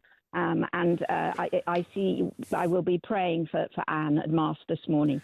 Well, listen, you were positively Churchillian this morning, Laura Jane. I really appreciate your call. Lovely little story about Winston Churchill and his wife, Clementine. It was a great love affair, a great romance and an enduring marriage. And he used to slip an invitation under her door for those grown-up marriage moments.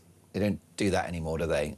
I certainly haven't slipped any notes under Mrs. Dolan's door for a good period of time. Graham, you'd like to say something? Yes. I share Laura Jane's admiration for Churchill, but I'm absolutely certain he would not have joined Reform. Nigel Farage has had certain issues that have been talked about that have faced scrutiny over the last few months. His sources of earnings in various different ways. They are all talking points and valid talking points. I fear for him, even though he is irrepressible and almost indestructible, that he has changed those talking points by his self-destructive decision into a turning point. OK, and Linda, last word.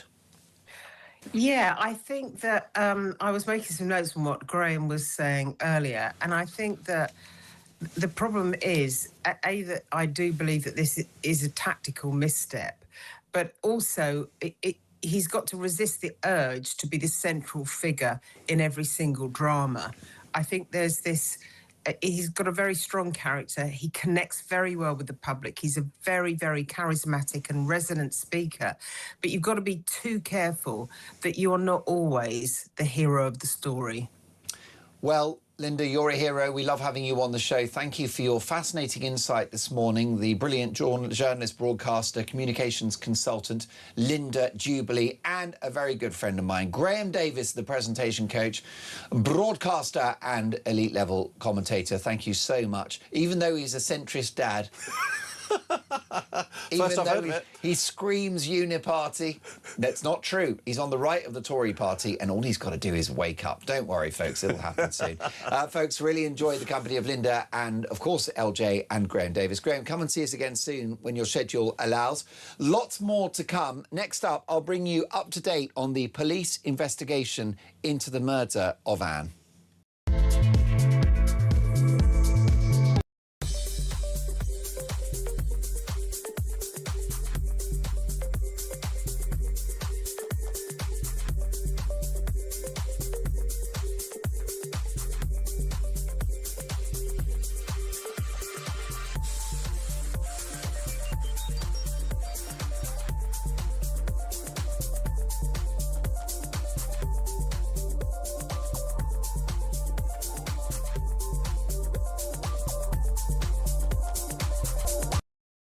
Across the UK, on DAB+, on YouTube, on your mobile, and on your side.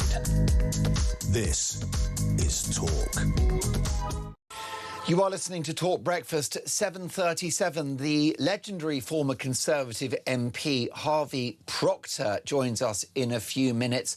Somebody that Ann Widdecombe stood by when he faced an enormous personal trauma. It's an amazing story, Harvey Proctor, very shortly with his reflections on his friend, the late Ann Widdecombe. Well, breaking this morning, a 28-year-old man has been arrested in South Yorkshire on suspicion of the murder of Ann Widdecombe. Let's get reaction from Roy Ram, former Metropolitan Police detective. Hello, Roy. Good morning, Mark. It's really good to see you on the show, and thank you for making the time. So we've had somebody that was arrested who has then been released by police and is no longer part of the investigation. Now cops are speaking to a second man. Yeah, I think it was quite interesting because when the first guy was arrested, the police were very quick to say that there was no political motive, it wasn't a terrorist offence, etc. And then shortly after that, this guy has been released. So I think that was a sort of a premature conclusion, quite clearly. They've obviously worked, as they would say, at pace, and there is now a second person in custody. This looks a lot more interesting and a lot more solid, and obviously motivation and the details of it will be revealed over hopefully the coming days.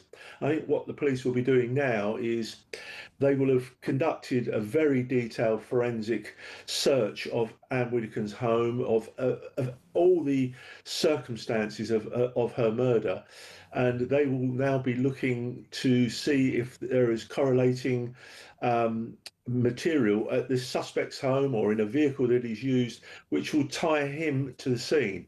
These days, forensic science is the most effective detective without any shadow of a doubt. It's unarguable evidence, and they will be looking for any DNA of Ann Widdecombe on the suspect, and the reverse, any DNA from the suspect in Ann Widdecombe's home, and they will be conducting, I think, the most thorough scientific inquiries at both these addresses.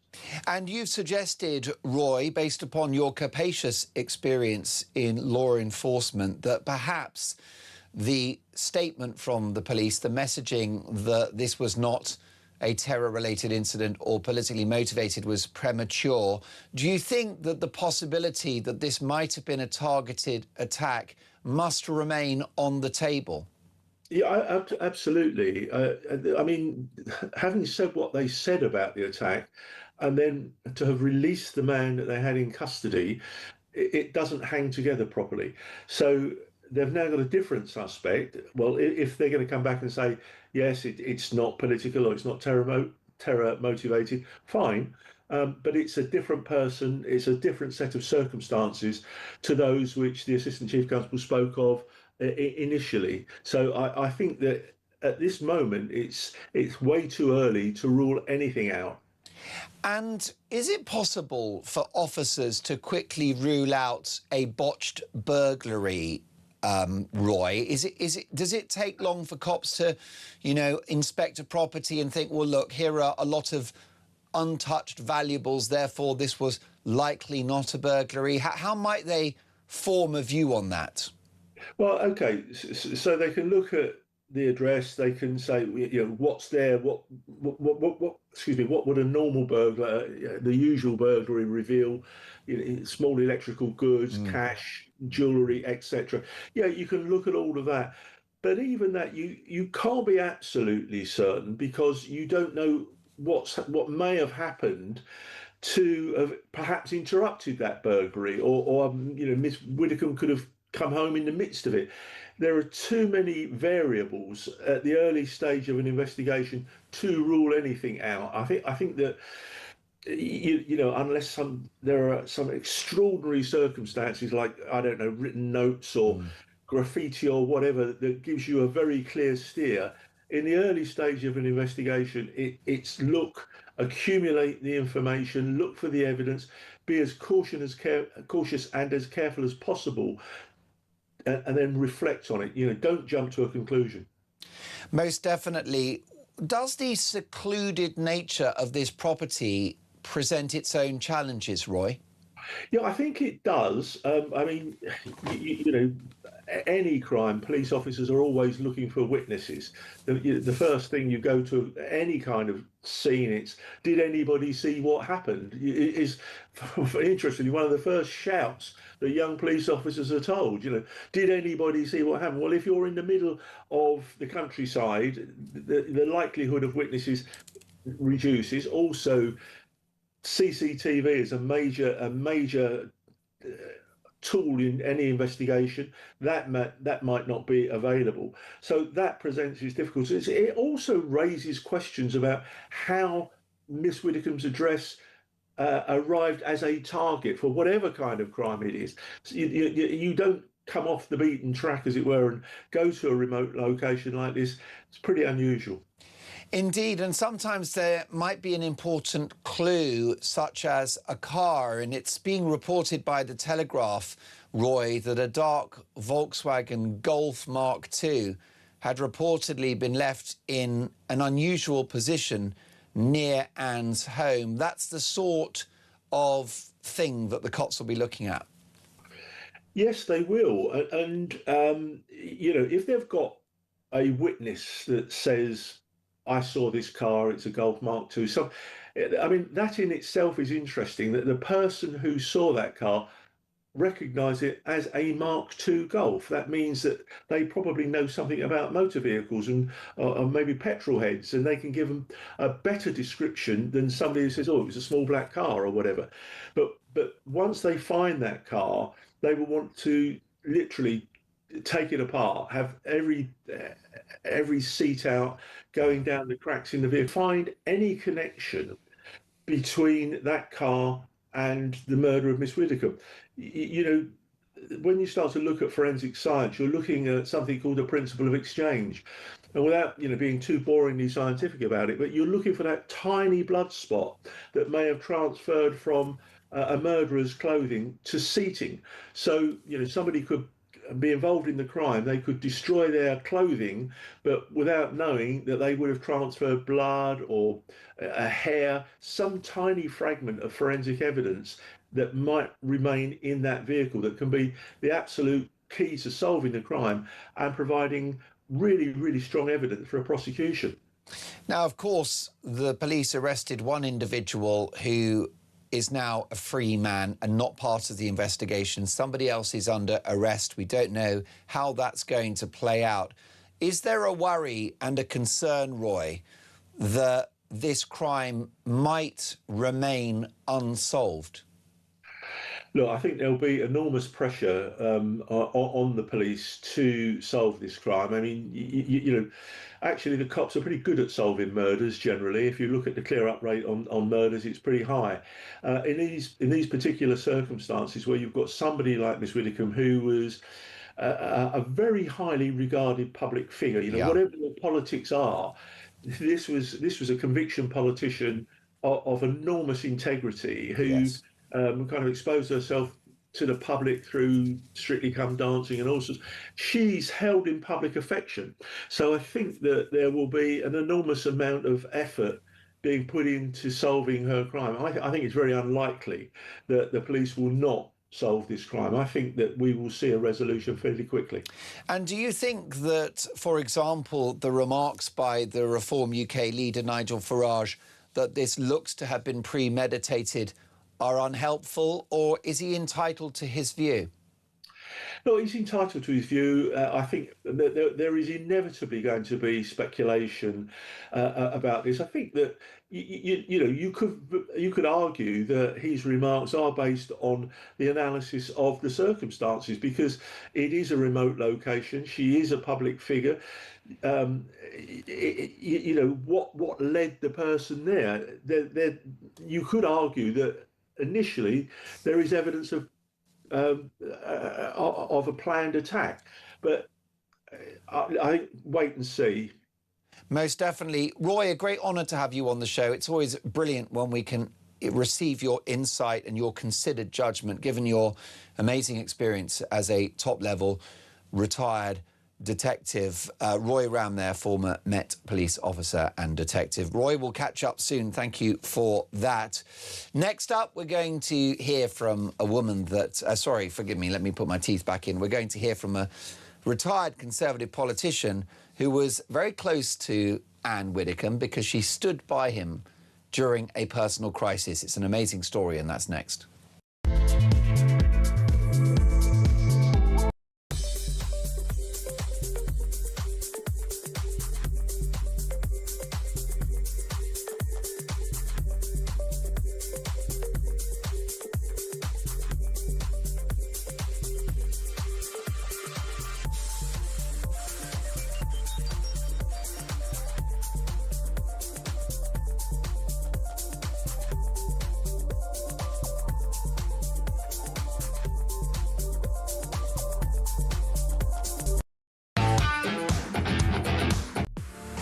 The Talk app.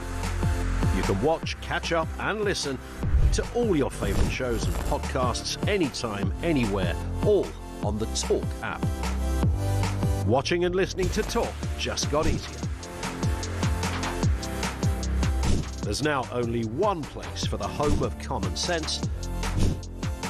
So head over to your App Store or Google Play and search Talk now.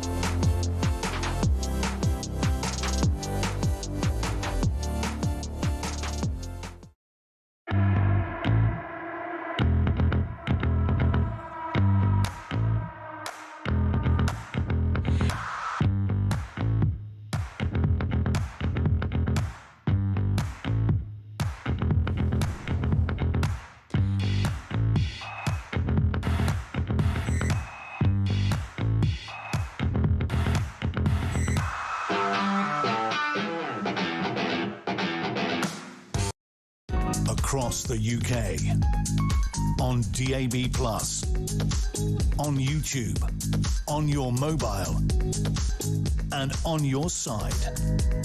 This is Talk. 7:50 Talk Breakfast. We bring you the sad news that Lindsey Graham, the US Senator and prominent ally of Donald Trump, has died. The 71-year-old, who was a Republican representative for South Carolina, died on Saturday from a brief and sudden illness. Now, of course, the murder investigation continues into who it was that took the life of Ann Widdecombe. Lovely piece in the Times newspaper today from a former prominent Conservative politician, Harvey Proctor. When I lost everything, Ann Widdecombe stood by me. And Harvey Proctor, ex-Tory MP, joins me now. Hello, Harvey.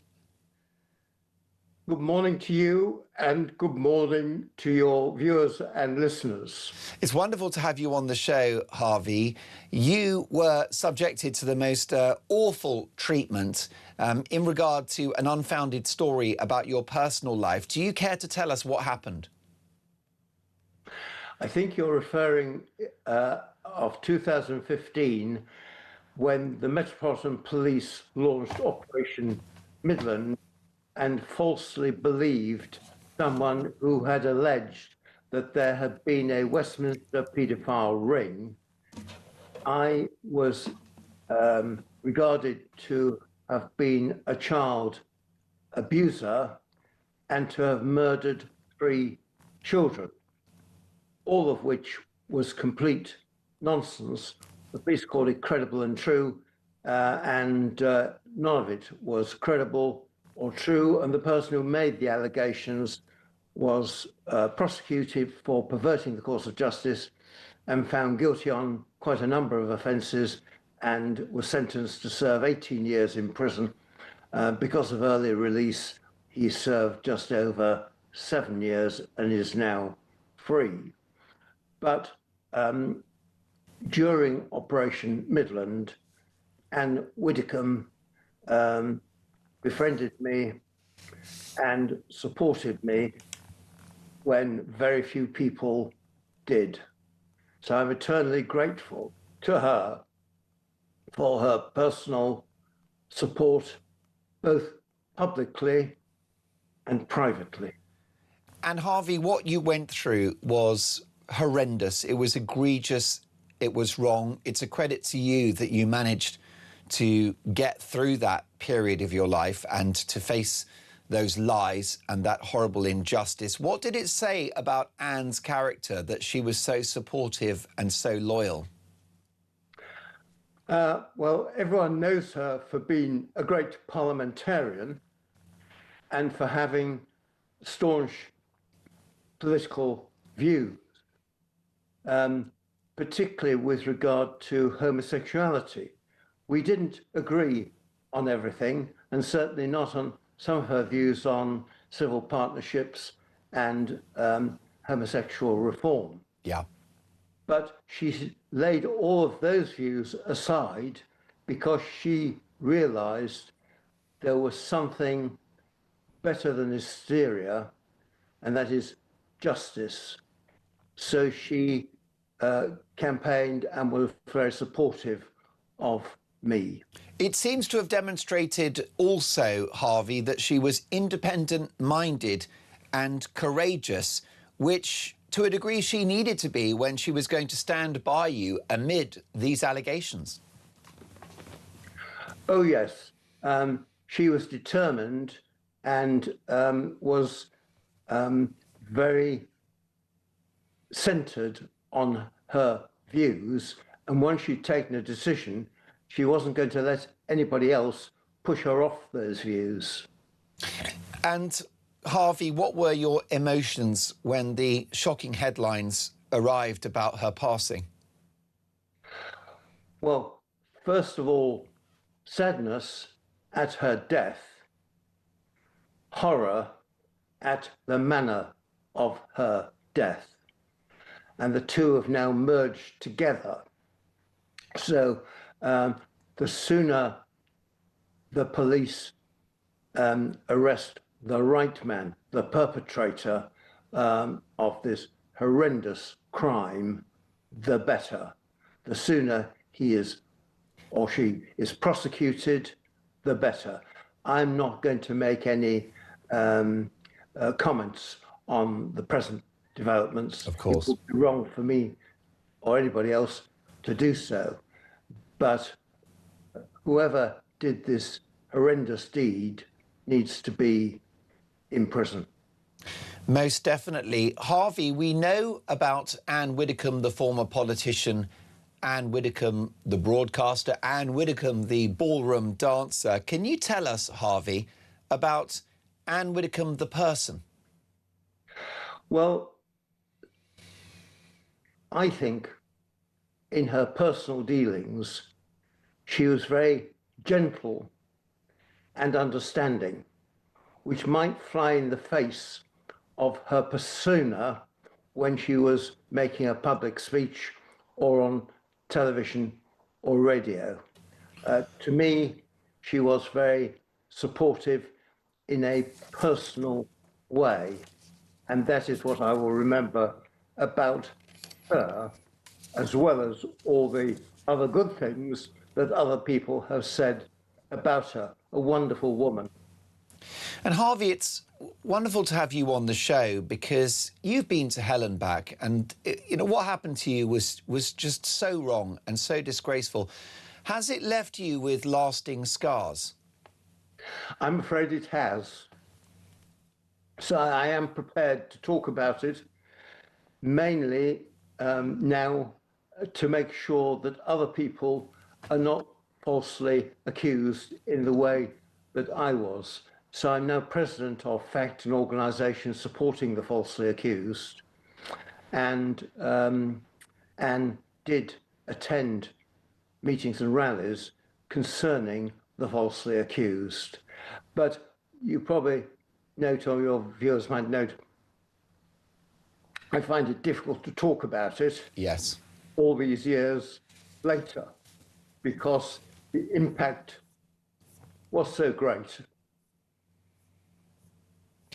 Most definitely, and I can fully understand that. Before I let you go, Harvey, I received a wonderful note from Carl Turner, the former Labour MP. Of course, he's sitting now in the House of Commons as an independent. And it reads as follows. Mark, I've watched your fitting tribute to Anne. She was a true legend. I didn't know her personally, but I did meet her a few times. She was very decent. She was a kind person, hard-nosed, true to her beliefs, unapologetic, but capable of disagreeing in a very agreeable way. He's likened her to being the Dennis Skinner of the right.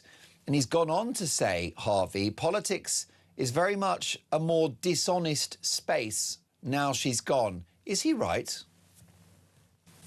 Yes, because she was one of the few principal politicians that we had left. She was a political heavyweight. Alas, when I look at membership of the House of Commons now, it seems to be packed with lightweights. And one maybe final point that I will make, it is to the detriment of the present establishment that Ann Widdecombe was not ennobled when she was alive. Yes. And go to the House of Lords. She would have increased the profile and the sensibility and the goodness of the House of Lords if she had been a member of it. You raise a very good point, Harvey, and I think that will actually spark a conversation for the rest of today's show about whether Anne should have been in the House of Lords. And from my point of view, the answer is a resounding yes. Harvey, wonderful to see you again, looking incredibly fit and well, and more power to you for having prevailed after what you've been through, partly with the support of your late friend Ann Widdecombe. Thank you, Harvey. You take care of yourself, and I look forward to catching up soon. Harvey Proctor, former Tory MP. Can you imagine what that man has been through? I won't say poor man because he's a significant public figure. He's not a man worthy of pity. But those accusations against him, truly shocking. The man's been to hell and back. But it was great that he could tell us his story. Lots more to come. This is Talk Breakfast.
across the UK.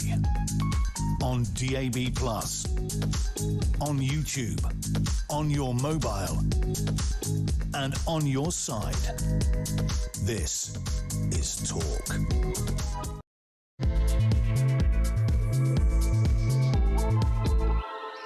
Coming up to 3 minutes past 8, a very happy Sunday morning to all of you. Lovely to have your company. Breaking this morning, a 28-year-old man has been arrested in South Yorkshire on suspicion of the murder of Ann Widdecombe. We'll bring you more on this developing story as we get it, and we'll hear from voices across the political spectrum reflecting on the life and legacy of this formidable woman. Meanwhile, returning to UK politics, will Nigel Farage have the last laugh with his by-election gamble? And it's coming home, sort of, as England beat Norway in a stuttering but decisive performance. So we'll discuss that. Plus, Gary Lineker has upset Falklands veterans by calling the islands the Malvinas. Is this a disgraceful act of disloyalty? Is it an insult to our injured and late veterans? Is it time to show Gary the red card? Now, my phone number is 0344 499 1000. You can text the word talk in your message to 87222, or you can leave us a voice note. And Jay has done just that on the subject of Gary Lineker and the Falklands, calling the Falklands the Malvinas, which is the name that Argentina had for those islands. Argentina, a country that we fought in 1982 to defend the sovereignty of. Take a listen. Morning, guys. Great show as always. I just want to point out the whole Gary Lineker thing with the Falklands. Let me just say this. Gary Lineker couldn't lace any of them soldiers' boots, all right? He put on a pair of football boots, ran around and had a pampered life, sitting there having political opinions, trying to sway people on TV. Now, I'm not being funny. If it kicked off tomorrow with Russia, I wouldn't be turning to Gary Lineker to protect me and my family. I'd be going to the guys and girls in the British military and praying for them. So he can do one. Right, I've made a decision. Alex Farrell, executive producer of the show, veteran of the Julia Hartley-Brewer breakfast show here on Talk, which was his Vietnam. I want to say the following, which is that we're going to play that voice note in today's Dolan's Dispatch, because I've torn up today's Dolan's Dispatch. It was about the haters who are celebrating the passing of Ann Widdecombe. We'll come to that shortly. They're disgusting people. They're not kind. They're not the good people. But we're going to talk about Gary Lineker instead and his disloyalty. And I'm going to ask you, please, Dave and Alex, to reserve that voice note as the closing remarks of today's Dolan's Dispatch, because that, Jay, is far better than anything I could say. On the same subject, before we get to my brilliant star studio guest, here's Adrian on Gary Lineker. Morning, Mark. It's Adrian from East Sussex again. Gary Lineker, let's be honest about it. He's not the brightest one in the bunch, is he? I mean, he's a very good footballer, very good commentator on football. But that's about it. And he's fortunate enough to have been in a sport which pays their top-end players so much money every day that they think they're really special, and we care about what he thinks. The fact that he would happily put the country down just shows that he's yet another communist stooge. And come the revolution, perhaps these people need to be trimmed down a little bit. Anyway, good luck all. Trimmed down is a very good euphemism. I like it. That was another corker. Thank you for that, Adrian. Well, let me bring you up to speed on the police investigation in search of the murderer of Ann Widdecombe. So here we are. A 28-year-old man has been arrested in South Yorkshire on suspicion of Ann's murder. Devon and Cornwall police confirmed the arrest late yesterday, saying the suspect, a white British national, remained in custody. Officers stressed there was no evidence that the killing was terror-related or politically motivated. Ann, who was 78, was found dead at her secluded Devon bungalow on Thursday, July the 9th. Police believe that she was attacked around 24 hours earlier, shortly after appearing on this very show, Talk Breakfast, hosted by me, my last conversation with Ann Widdecombe on Wednesday morning at around 8 a.m. And it appears that just a few hours later, she was murdered. Detectives are examining reports of a suspicious dark Volkswagen Golf seen near her home on Wednesday morning. Nigel Farage, the Reform UK leader who laid flowers at the scene, said he believed the killing appeared premeditated. A separate 26-year-old man arrested earlier has been released and is no longer part of the investigation.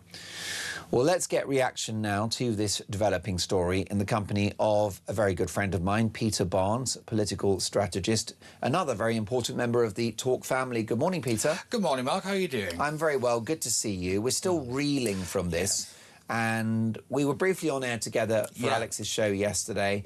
I'm still coming to terms with the fact, Peter, that Anne's not there. Yeah, me and Alex were talking about this yesterday, where we said we're getting the tenses wrong. We said, like, Anne's not here. Where we said, like, oh, we'll see Anne later. Well, we won't. And I think that's the sadness. Also, I find it gut-wrenching that she lay there for 24 hours without being found. I find that just heartbreaking, if I'm being honest, because you can't help compare it to your own family, if that horrifically ever happened, and I hope it doesn't to anybody. But, I mean, just that could happen to somebody who I knew as a very nice lady. Like I said, I didn't know her as well as many people did here at Talk or elsewhere, but every interaction I had with her was a delight. She was charming, she was very funny, witty, sharp, and she had a very sharp left elbow as well. If you were doing something wrong, she would very well tell you that you were doing something wrong. But it never came out of hate, it never came out of malice, it came out of, you could do better than that. And she just reminded me of a very, like, of your grandmother. Like, come on, sort yourself out. And it wasn't cynical. She was the opposite of a political grifter, like, in my view, Boris Johnson, Andy Burnham, Keir Starmer, shape-shifting politicians who will decide every morning what their opinions are. Anne wasn't like that. No, not at all. Sometimes I'm often cautious of politicians that never change their opinions on anything. But the thing I always liked about Anne is, if she did change her opinion, she explained how she changed it, why she changed it, what she read, what happened, who she spoke to. There is a way in politics that politicians can change their minds.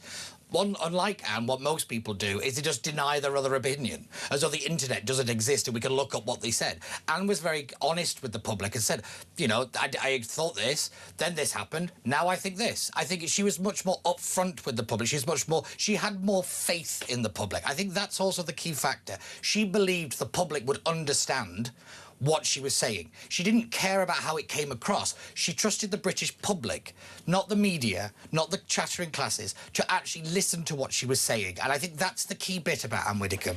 Well, I think you're right, and I think there are parallels with Margaret Thatcher because, of course, you're too young, I think, to remember the premiership of Margaret Thatcher. I wasn't born. No. What year were you born? 1991. 1991. Well, you inherited a country. You were born into a country far richer on your arrival than it was when I arrived, which was 74. And we had the 3-day week, and we had the prospect of going to the IMF just to keep the lights on. The sick man of Europe. Familiar. Who knew? And Mrs. Thatcher, I remember watching her interviews, and by the way, she didn't get everything right. No. And like all of us, a flawed human being, but ultimately, on balance, a successful Prime Minister. 3 landslide victories, the defeat of communism, the collapse of the Berlin Wall, the height of the special relationship. By 87, we were an economic, diplomatic and military superpower. And we had growth in 87 of 5.3%. Oh, God.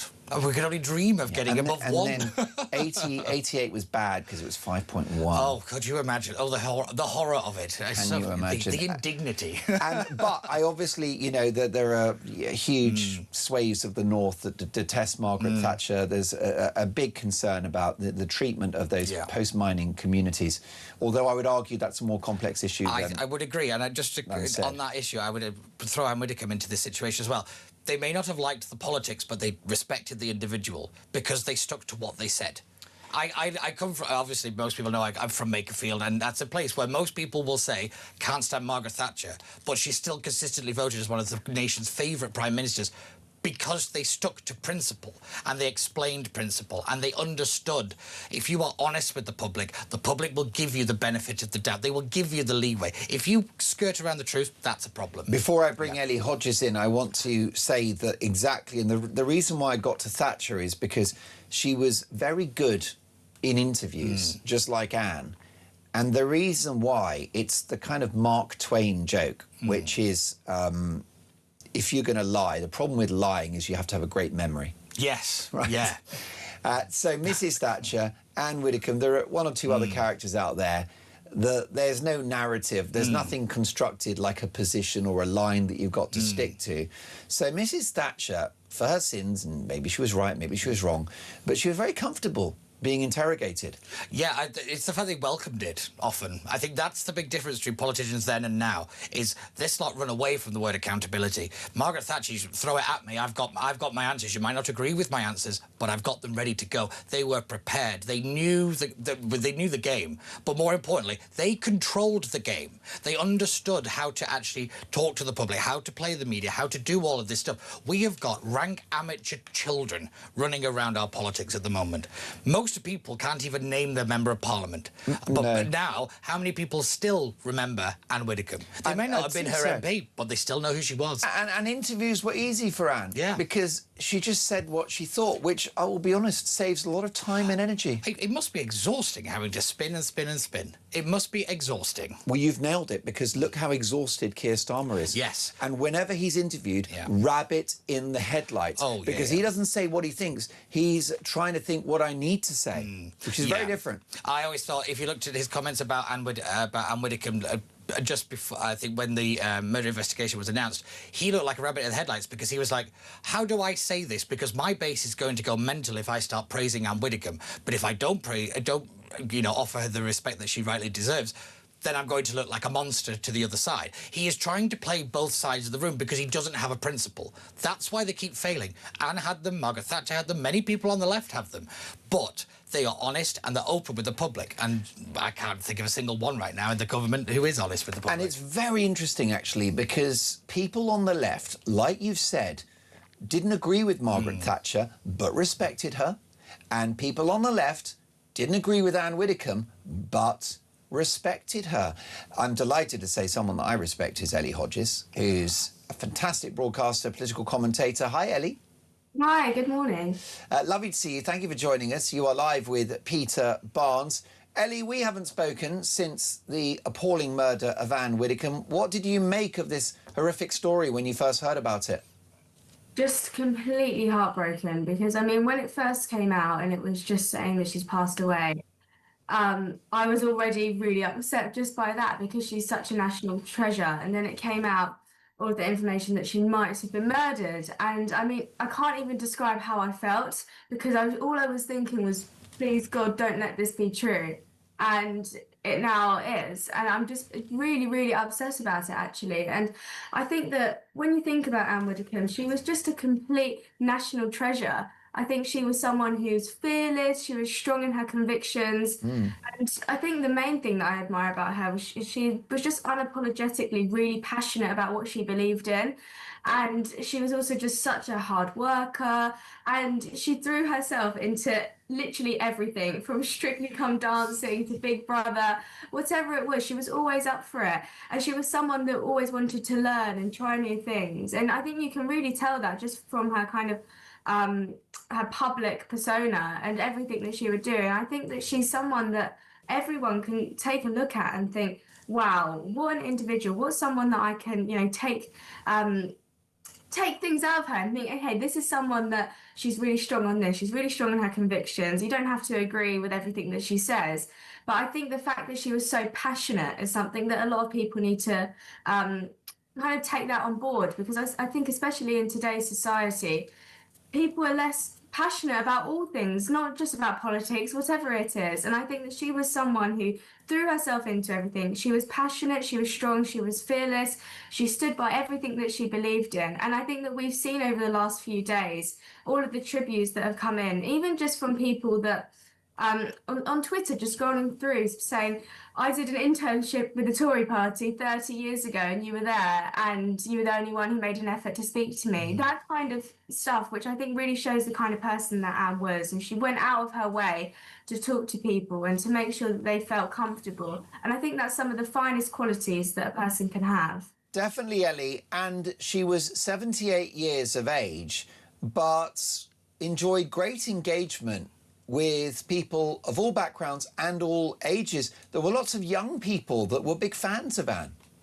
Yeah, definitely. I mean, as a young person myself, I'm a big fan of her. And I think because just before I came on, you kind of mentioned how she had a bit of a Thatcher style about her. That's what I absolutely love. As someone who admires Thatcher in many ways, I felt like Ann Widdecombe actually was very similar in many ways to Thatcher, and just because she was so passionate and so strong in her convictions. And I think that a lot of young people might have looked up to her just because of that, because nowadays there's not a lot of people who are really, really strong in what they believe in, and they won't compromise it for anything. And I think that's who Anne was. She was someone who wasn't willing to let anyone change her mind. And as Peter said before I came on, she was very strong, and if she thought you'd done something wrong, she'd give you an elbow. And I think that's great. I think that's something that I do already, but I'm sure in my later years I will continue doing.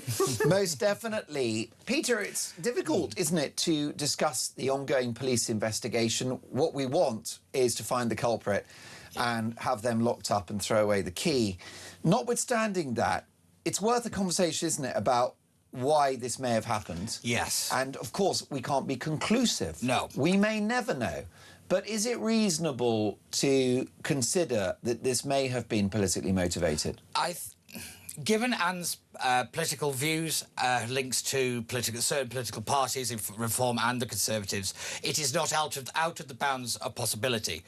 It is incorrect to say it's premeditated. It is incorrect to say any of this stuff. We don't have the facts to make that claim. And people have to be very careful about making these kind of claims, because you know what the internet is like. It gets a whiff and it runs away with itself. And it's not people necessarily being bad actors in it. It's people who do care about Anne getting sucked into it. And I think that's the danger of what we're seeing now. And I find it interesting that it was the counter-terrorism police that were involved in South Yorkshire to arrest this individual, the new chap.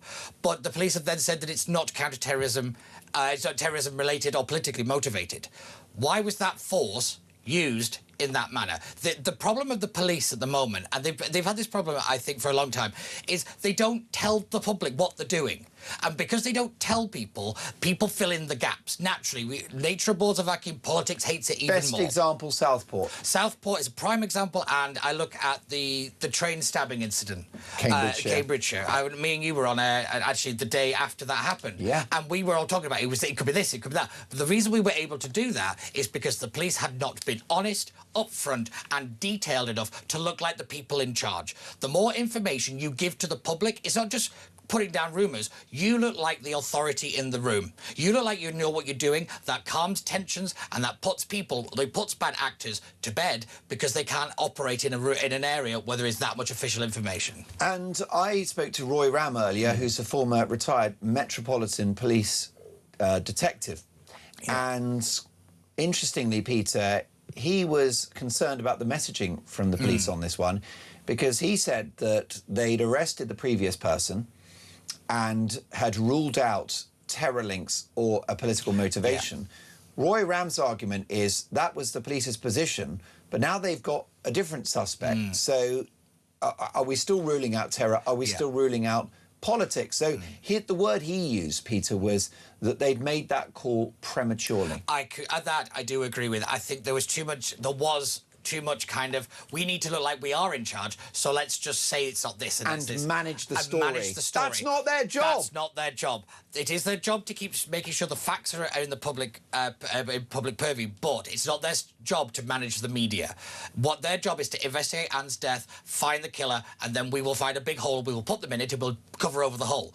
But the problem with the press is they are trying to not play politics, but they're trying to operate in the political sphere. They don't know what they're doing. You mean the police? The police, sorry, yeah. They operate in this sphere. They don't know what they're doing. They jump in with 2 feet, make a complete mess of it, and this is how conspiracy theories are born, because the police don't tell the public what they're doing. Why? They've just said that this first chap, it was no longer in their investigations.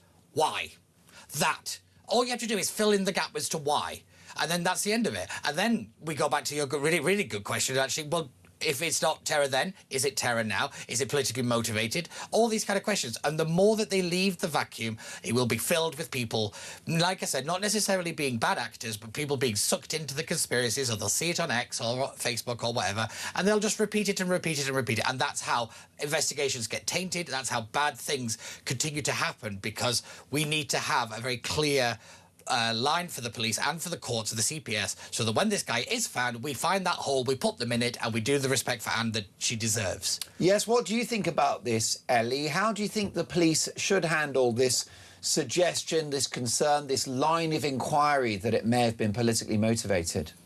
I think it's really difficult, and it's really difficult to know what to say, because as Peter said, because we now live in an age of social media, the speculation, even what we've seen already, has been very, very strong. Every time you open Twitter, there's a different conspiracy theory going around about what happened, and that is extremely, extremely unhelpful. And I think you had Peter Bletzky on the show a few days ago, and he just said to everyone, stop speculating, stop posting things on social media. It's not helpful to the investigation. And I would urge everyone to do that. And as Peter said as well, I do agree that a lot of people that will be posting stuff on social media are doing it because they care, and they care about what's happened, and they want justice. And I totally understand that. But it's really important that we try and let the police just get on with the investigation, because we all want that evil, barbaric person to be put behind bars and throw away the key.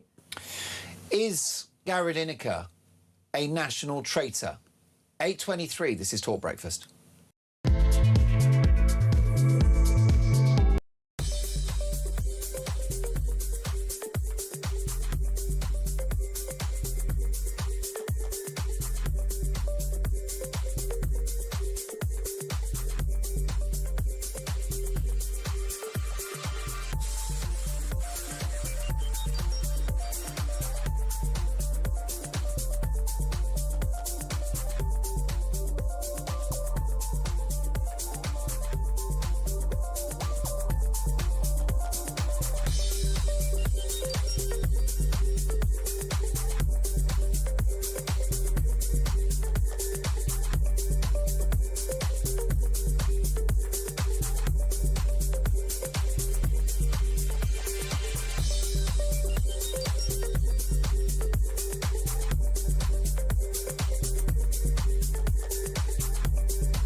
The Talk app. You can watch, catch up and listen to all your favourite shows and podcasts anytime, anywhere, all on the Talk app. Watching and listening to Talk just got easier. There's now only one place for the home of common sense. So head over to your App Store or Google Play and search Talk now.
Across the UK, on DAB+, on YouTube, on your mobile, and on your side. This is Talk. In just a moment, has Nigel Farage's by-election gamble backfired, or is it a masterstroke?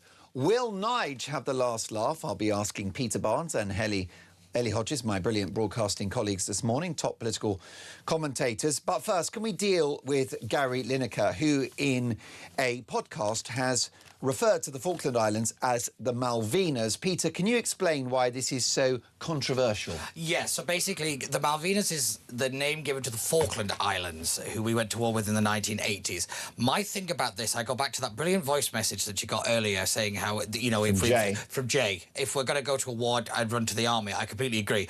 I think this is something more perverse, actually. I think Gary Lineker is trying to use this controversy to boost his failing TV show on Netflix. Netflix poured £14 million into his show. The BBC is beating it on a daily basis. I think he's using this conflict, using the knowledge he has about how he can create controversy, how he creates these stories to boost a failing TV show. I think he's thrown every veteran into the sea and under the bus. I think it's utterly despicable, but it's Gary Lineker, so I'm not surprised. Ellie Hodges, the term Malvinas is used by Argentina, who wish to take the Falkland Islands, which is sovereign British territory. And of course, Ellie, in 1982, we had a war, a very bloody war, in which over 200 service personnel were killed. Gary Lineker effectively siding with the enemy. Yeah, exactly. And I do agree with Peter there as well, that I just think that everything that Gary Lineker does now is just quite performative. And I don't even know if he actually believes in what he says anymore, because he just tries to come out with more outrageous things to get publicity. That's what I think anyway. But it's just completely disrespectful to all of the brave veterans that served on behalf of us. And I think it's absolutely shocking. You know, 255 British servicemen died. And this isn't something that's even controversial, because in 2013 we had a referendum asking the people of the Falkland Islands if they wanted to remain part of the overseas territories of the UK, and 1,513 people voted to remain and 3 voted no. Like, this isn't some really controversial issue that has so much debate still around it. So I agree with Peter. I think he's just doing this now to try and seem more controversial and to try and get publicity, because everything he does just seems to be performative. Yes, and of course, Ellie, this is the same Gary Lineker that effectively called Suella Braverman Hitler over the Rwanda plan because he said it had echoes of 1930s Germany. This is the same Ellie Hodges, Gary Lineker, who referred to the single worst attack on Jewish people since the Holocaust as the Hamas thing. It's just disgusting. And I mean, everything that comes out of his mouth that isn't football related is usually just awful. I mean, I don't know why he thinks that he has some moral superiority over everyone else and that his opinion is valued so much. I don't think anyone forms their political opinion by looking at what Gary Lineker is saying, because no one cares about what he thinks, quite frankly. So I think he should just get back to talking about football and leave it there. Ellie, I think that's the line of the day. No one forms their political opinion based upon what Gary Lineker says. That is a sentence of genius that would have Ann Widdecombe applauding. So bravo to you, gold star and a big badge. Ellie, while I've got you, can we talk about Nigel Paul Farage? Are you familiar with his work? I think so, yes. The name sounds slightly familiar. There you go. He is, of course, the leader of Reform UK, and he has rolled the dice somewhat by resigning his seat at Clacton-on-Sea in order to spark a by-election. Now, it's my understanding, Ellie, if I'm not speaking out of school, that you are a Reform UK supporter. Is that true? I'd say that they're probably the party that I'm most naturally aligned with, but I wouldn't refrain from criticising them when I deem it's... Fair enough. So I guess you're on the right and friendly or open-minded to the Reform project. With that in mind, therefore, what do you make of this gamble? Because I've got the feeling that Nigel hadn't quite war-gamed this, wasn't expecting the Labour Party, the Tories, Restore and the Greens to not field a candidate. Yeah, I think it's really interesting how this has played out, and I think that we've seen how the establishment works in the way they all come together and to be anti-Nigel Farage and all throw their toys out the pram and don't have a candidate. But I think that the reason that Nigel probably did this is because he's someone that likes to get things done quite quickly. I don't think he was willing to wait all of this time and continue to be questioned about the donation, wait until the investigation is finished. So I think that his response is, okay, let's let the people of Clacton decide. They can vote on me, they can vote on my future. And I think this by-election is in many ways actually a referendum on Nigel Farage. Well, that's a really good point. Do you think, because here's the point, Ellie, underestimate Nigel Farage at your peril. I suspect that he made this decision in a fit of pique, emotionally charged because he's protective of his daughter, who was doorstepped by Sky News. And she's not a frontline serving politician. It's worth pointing out as well that Nigel Farage faces many threats to his life. I think his thought was that if his daughter or any other family member are dragged into this, then they will face a similar threat. So you can understand the anger, understand the emotion. Notwithstanding that, was it a mistake? I don't think it was a mistake, because I think that if Nigel didn't do this, he would regret it. And I think that a lot of the time we can, and I completely understand why, a lot of the time we criticise Nigel Farage for a certain decision he makes, and then later down the line, everyone realises why he's done it. And this might be the odd one out where he has actually made a mistake and this is the wrong thing to do, and this damages his whole entire political career. We don't know. But usually when Nigel Farage makes a decision, we usually see why much later down the line.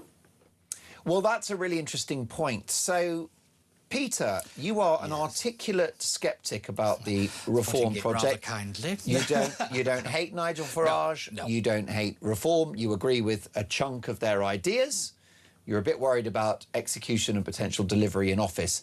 What do you make of this move by Nigel? Well, I've been calling it Carry On Clacton. It's somewhat of a carry-on farce at the moment, I'm afraid, because, yes, Nigel did not think this through, because the damage has already been done, because this is not about... this is not about the people of Clacton, realistically. Voters don't get to audit bank transfers. That's not how it works. You also don't get to sponsor an election, or, you know, what I've been calling the Nigel Farage vanity project, which this by-election is, by offering to pay for it. That's not how this works either. The damage has been done already, because when you look at the public perception of Nigel Farage and of Reform UK, I'm looking at the figures now from YouGov released last night, 73% view Nigel Farage as sleazy, 69% now view Nigel Farage Reform UK as sleazy. More interestingly, 40% of people who were polled who said they voted Reform UK at the last general election view this as a sleazy move. This is starting to crack. And realistically, that is what I find... I have to admit, yes, Ellie, I agree, that last figure is interesting, but it's about principle. And when Nigel Farage got a bang on the door saying, by the way, can you provide some receipts? He decided to not just run away, but he's running in a circle, because the investigation doesn't stop into these the £5 million and all the rest of it. It actually just pauses. So if he wins, he just comes back, and the paperwork is literally still sat on his desk asking for these answers that he could just have given weeks and months ago. The investigation was opened on the 13th of May. We're now into July. He could have fixed this at any point. The question you have to ask is, what is the operational void at the heart of Reform UK, where everybody has been saying the establishment is going to come, the blob is going to attack? Where was the firewall? Where was the protection for Robert Jenrick? Where's the protection for Nigel Farage and Richard Tice? This should have been knock on the front door, and they could have weaponised it and used it against the establishment and used it against the media and the press, and it embarrassed people for saying, how dare you ask us about donations? Don't ask us. Here's the paperwork. Go ask them where their money came from. That is what a smart political operation should have done. Ellie, it's unfortunately clock against us, but I want you to give me a substantial answer. Do you want to push back on that? Well, I mean, there's a hell of a lot to unpack there, Peter. I mean, that was a lot to say. I mean, the point that Give him hell! The point that I do agree with is that the £5 million donation isn't going away anytime soon, because when we think about when this was first announced, I think it was at the end of April. That's a long time for something to still be sticking in politics. And I've spoke to people that don't really care about politics. They're not really that interested, and they know about this £5 million donation. So I think that I agree with you on that point. However, I think the reason that Nigel's called this election is because because this is a vanity project for him. He's actually saying, no, I'm letting the people of Clacton decide my future. He's putting himself at risk in some way and making a gamble that he didn't really need to take. Well, that's interesting. Ellie, brilliant to see you again. It's been too long. Will you come and see us again soon? Of course, always. We'd love to have you back. Ellie Hodges, political commentator. And I'm delighted to say that Peter Barnes, who's with me in the studio, has agreed to stay till 9 because the numbers are through the roof. You locked the door. I've done that. You always bring a great audience. I need the clicks. Don't I, Alex? I need the clicks. Folks, let's have this conversation. What do you think? Did Nigel make a mistake? This is a guy that defies the laws of political gravity. Underestimate him at your peril, even if it was a mistake. This is a guy that you could hand a big old bucket full of lemons with. And what's he making? Our White's lemonade. Let's take a quick voice note, if we can, from Phil. Talk. Good morning, Mark. On such a sad occasion, we still have some of your guests and commentators taking the opportunity to have a swipe at Nigel Farage on the circumstances of the murder of poor Anne. Shame on them. Can't they keep their lip buttoned just for a little while? Any opportunity, even when someone's been murdered, they take it to have a swipe at Nigel Farage. What does that really say about them? Regards, Phil. Phil, thank you for that. We love your voice notes. They are fantastic. Jay's voice note about Gary Lineker siding effectively with Argentina over the Falkland Islands, in my opinion, is going to be today's Dolan's Dispatch. I'll be playing out Jay's voice note as part of that at 9 o'clock. You won't want to miss it. We have a developing story if you are just joining us, which is that a second person has been arrested in regard to the murder of Ann Widdecombe. I'll get the latest on that, plus analysis from an elite-level retired cop next.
Across the UK, on DAB+, on YouTube, on your mobile, and on your side.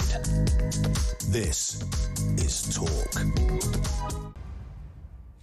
Folks, we have a development in the Ann Widdecombe case. A 28-year-old man has been arrested in South Yorkshire on suspicion of the murder of Ann Widdecombe. Devon and Cornwall Police issued a statement just before midnight last night, revealing it had been helped by counter-terrorism police in the north. We can confirm, they say, that a 28-year-old man was arrested at an address in the South Yorkshire area on suspicion of the murder of Ann Widdecombe. The suspect, who's a white British national, is now in police custody. It added, at this time, there is still no information to suggest that this is a terrorism-related incident, and as a force, we retain primacy of the investigation. Earlier, a driver who was reportedly behaving suspiciously near Widdecombe's home in the hours before her death was being sought by police. A manager of a garage in the area said that he'd alerted police after his colleague noticed something out of the ordinary at about 9 a.m. on Wednesday with a dark Volkswagen Golf Mark IV parked in what he described as a strange place. Let's get more on this now in the company of a very good friend of the show, former top cop Norman Brennan. Hello, Norman. Good to see you again. Yeah, good morning, Mark. What's your assessment of the latest that we've heard in regard to this investigation? I'll be quite honest with you, Mark. My overall assessment is this, is that the public should not really be armchair detectives and critics. Sure. What we should all do is allow the police to get on with policing. and investigating this crime.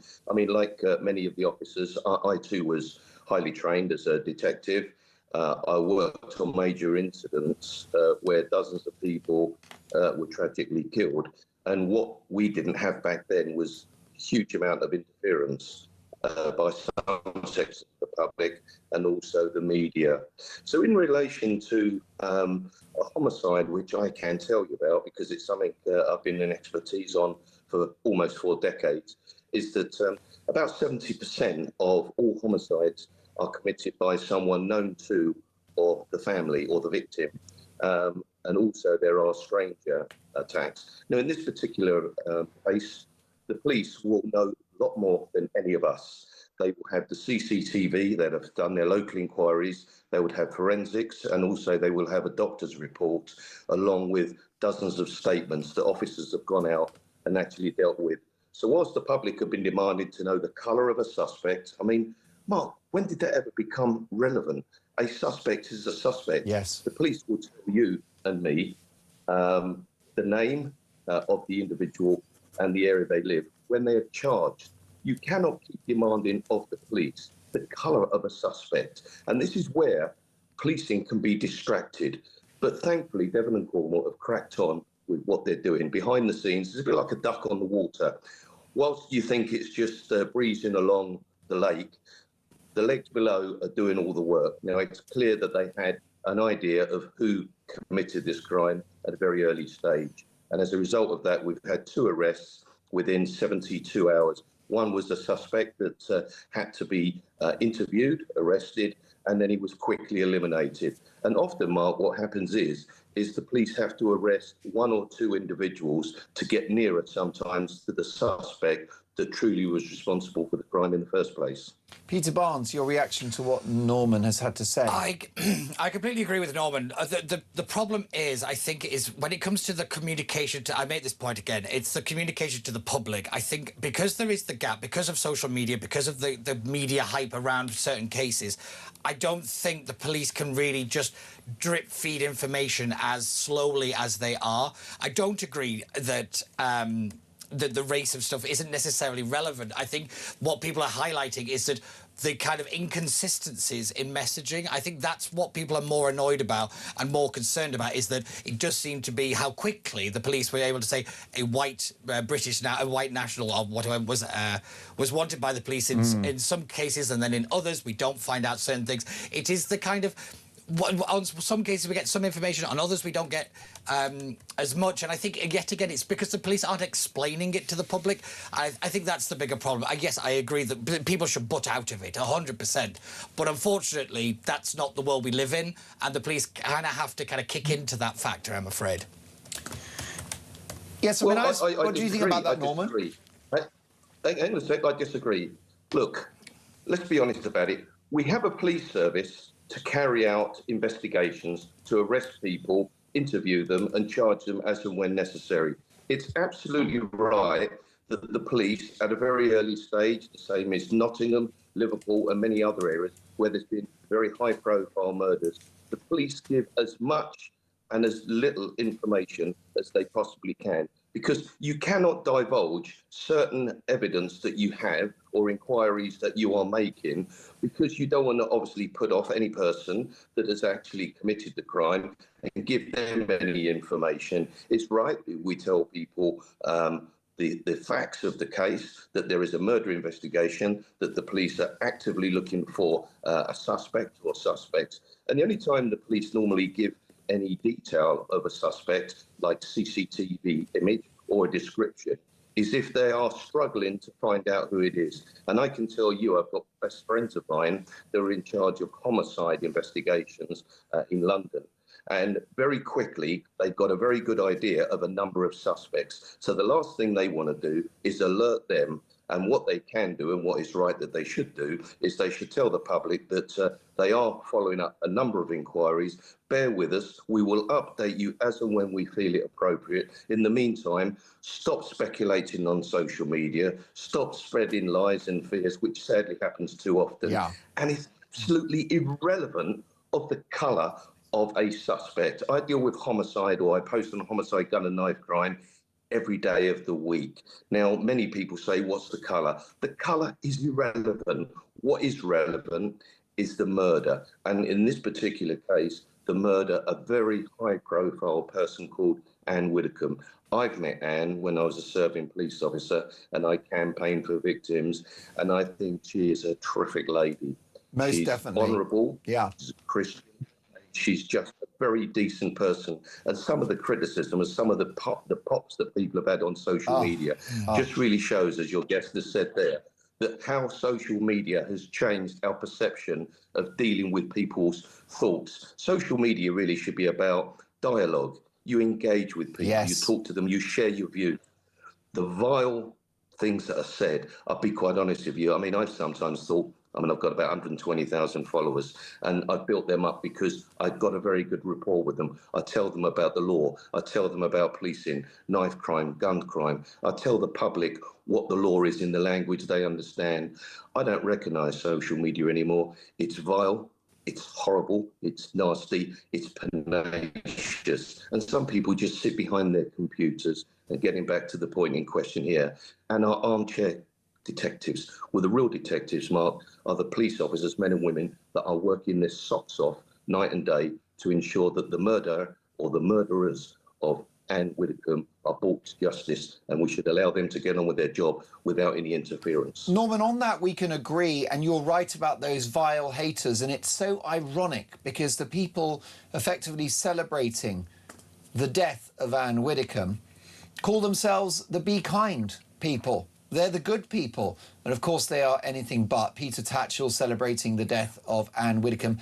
His apology later came in the context that he didn't know there was a murder investigation. It doesn't matter. The original sin is that he celebrated her death, which is deeply, deeply inhuman. Socialist Worker Party, the same thing. The usual suspects, Norman. Can I ask you, though, I want to ask you in the context of this, possible motivation for the crime. I think that I've got viewers and listeners who are worried, who don't trust the authorities anymore, that if this were politically targeted, it would be covered up for reasons of protecting a narrative or treating us like fools. Do you not think that the police ruling out terror links or political motivation is premature?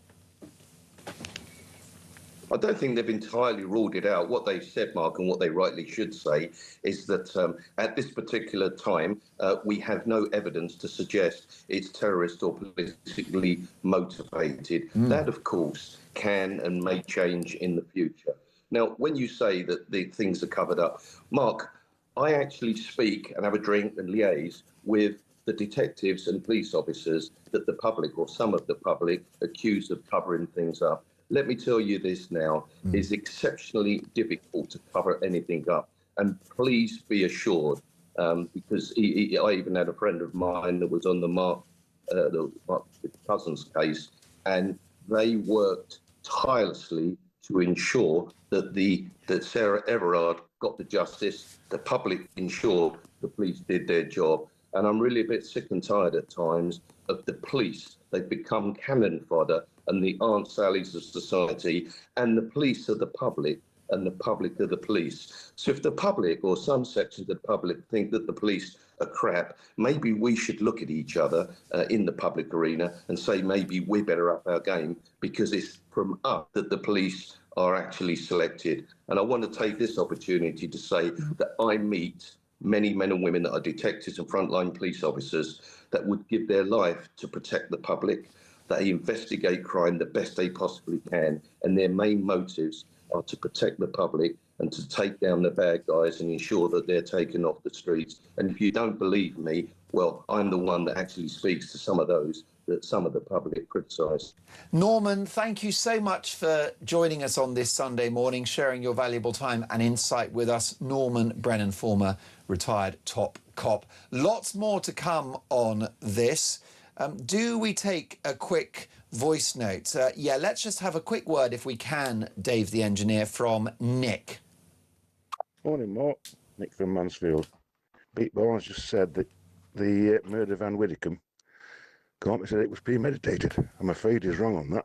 The reason being, if you're travelling, and we don't know who's done it, we don't know who's committed the murder, but if they've travelled for several hours to get there, That's premeditated. No two ways about that. Cheers. Thank you, Nick. Keep those calls and voice notes coming. I'll be dealing with Gary Lineker in no uncertain terms at 9 a.m. He has referred to the Falkland Islands as the Malvinas, which is what Argentina call the Falkland Islands. They want the islands in their possession. Whose side is he on? My goodness, with friends like that, who needs enemies? Lots more to come. This is Talk Breakfast.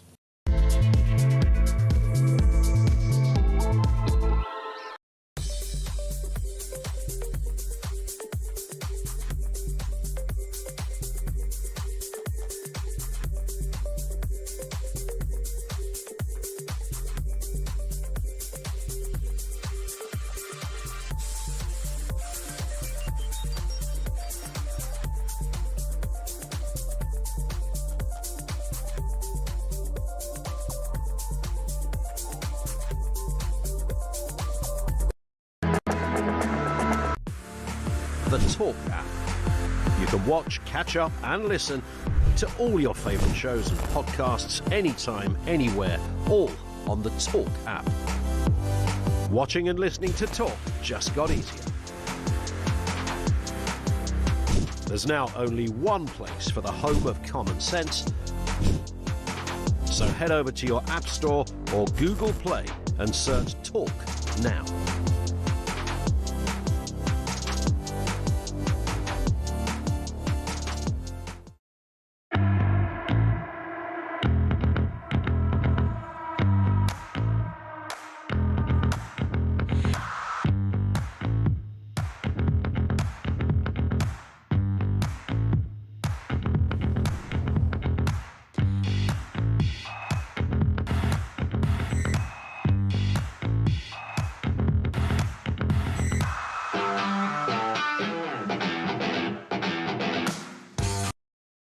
Across the UK, on DAB+, on YouTube, on your mobile, and on your side. This is Talk. You are listening to Talk Breakfast, and of course we know now that the police have apprehended and arrested a second suspect in regard to the alleged murder of Ann Widdecombe. Let's take a voice note, if we can, Dave, from Marge. Good morning, Mark. I'm just sitting watching you talk about Ann Widdecombe, and my brain just keeps going to the fact that she was a wonderful woman that lived a very distinguished life in the regards to politics, and a very Christian life in her personal life. And to think that that poor lady died in terror of any sort instead of peacefully in her sleep just devastates everyone. Marge, thank you so much for that. And I completely agree. And yesterday I was just tidying up at home and I had some music on, and all I could think is that Anne's not here, that she can't listen to music, she can't have a cup of tea, she can't go on the radio and the telly and engage in political debate. And the only thing that I keep coming back to, Marge, is that we want her back. And we won't get her back. And that's just how I feel, Peter Barnes. We want her back. I miss Anne. I want her back. I said, actually, on the day that we found out that she'd passed away, that actually we are losing the big beasts of British politics and we're not replacing them. I think that is a real concern that we have to really talk about, because, yes, we don't like people on the left. However, they define their movement as much as people on the right define ours. And I do think they'd also, like you said, they also happen to be friends every now and then. And I do think we're losing that kind of principled politician. We're losing the person that didn't care about focus groups. It didn't care about, will this policy work well with that group, and will it work well with this and all that. You know, they just care about putting the country first. And I will tell you now, Ann Widdecombe is the definition of a public servant. She believed in Parliament more than most other people. Sadly, I agree with her, the standards have slipped, the processes have slipped. But I think she believed in the restoration of it. That's why she became a Brexiteer. She believed that Britain could be rebuilt. And that's what we need now. I'm sick to death of listening to people tear things down. I want builders. I was very lucky to have a mentor a very long time ago who said, any politician can tear something down. It takes a statesman to build a nation. And that quote has stuck in my head for a very, very, very long time. And I think Ann Widdecombe was a statesman. I think she wanted to build people up. I think she wanted to build the nation. put the institutions back to where they should be and actually put people first. Didn't matter what race or religion or whatever. She had her own religious views, but she still believed that you were British and that's what mattered. And that's what we're missing. Dave is in Pembrokeshire. Well, Dave, what about Nigel Farage? Is he cut from the same cloth as Ann Widdecombe? Is he another of those authentic, principled politicians? Oh, without a doubt, Mark. I called because I found myself in a similar situation to Nigel regarding the Standards Committee back in 2014. I was a county councillor with Bath and North East Somerset Council and was the leader of the independent group, strangely holding the balance of power between 29 Lib Dems and 27 Tories. I discovered through my researches that the Director of Tourism and Leisure had defrauded the council and had given all the best mooring bases in the centre of Bath to his next-door neighbour for £1 a year. That kicked me up on a good research. Eventually, the Chief Executive Officer told me that I was likely to be taken to Standards Committee for making false accusations. Oh, my goodness. I know. So I decided that I would blow the gaff and found that this particular director had embezzled over £6 million with his huge tourism budget. You can imagine how big that was for Well, Bath. Dave, I mean, it sounds like a great injustice. The clock's against us. So do you want to fast forward to your conclusions? Yes. The Standards Committee that I appeared in front of, I had to employ Peters and Peters for the London lawyers for £13,000. They found me not guilty, but advised me that if the circumstances had been different, I would have been found guilty. They then insisted I apologise to full council. And in a line or two, with the clock against us, how does this relate to Farage? Well, Farage is going to appear in front of a Standards Committee similar to the one I appeared in, which was totally fixed by... Kangaroo Court. Dave, is he going to have the last laugh? Yes, without a doubt. Brilliant call. Top man. Prevailed over adversity, as has Peter Barnes, because he's been in a sweaty studio with it's yours very truly. warm in here. Peter, brilliant to see you. Thank you, You for too. a fantastic contribution. I'll be dealing with Gary Lineker next. This is Talk Breakfast.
across the UK.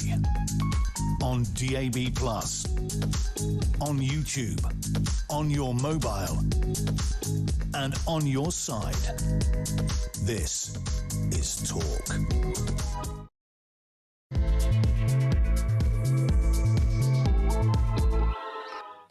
You are listening to Talk Breakfast. It's coming up to 3 minutes past 9. Alex Phillips live at 10 a.m. Breaking this morning, a 28-year-old man has been arrested in South Yorkshire on suspicion of the murder of Ann Widdecombe. We'll bring you more on this developing story as we get it, and we'll hear from voices across the political spectrum, including a former close friend of Ann Widdecombe, ex-Tory MP, Sir Michael Fabricant, live in the studio. Meanwhile, returning to UK politics, will Nigel Farage have the last laugh with his election gamble, his by-election gamble in Clacton-on-Sea? Let me know your thoughts on that. 0344 499 1000. And producer Alex is right to remind me that we should celebrate the fact that it's coming home. Yes, folks, England beat Norway in a nail-biter. So can we finish the job? We'll get to all of that. My phone number is 0344 499 1000. Text the word TALK and your message to 87222, or indeed leave us a voice note and let's get talking. We'll start, as always, every Friday, Saturday and Sunday with Dolan's Dispatch. He's done it again. Saint Gary Lineker, ex-footballer and now political activist, who has decided on his flop World Cup podcast to refer to the Falkland Islands, which, in case you need reminding, are sovereign British territory, as the Malvinas. Now, why has he done this? He's done this because no one is watching The Rest is Football. 14 million quid Netflix have paid for that boring, indulgent show. And no one's watching, no one's listening. Ironically, they're watching the BBC that sacked Gary Lineker, or effectively let him go early, because he shared an image of Jewish people depicted as rats. And by the way, folks, he's one of the good guys. Make it make sense. And so now, old Big Ears himself, his latest stroke of genius is to refer to the Falkland Islands as the Malvinas. Now, why is that a problem? Well, the Malvinas is what the Argentinians call the Falkland Islands, and they have their own, in their bonkers heads, a claim on the Falkland Islands. There is no historic claim on the Falkland Islands. It is sovereign British territory.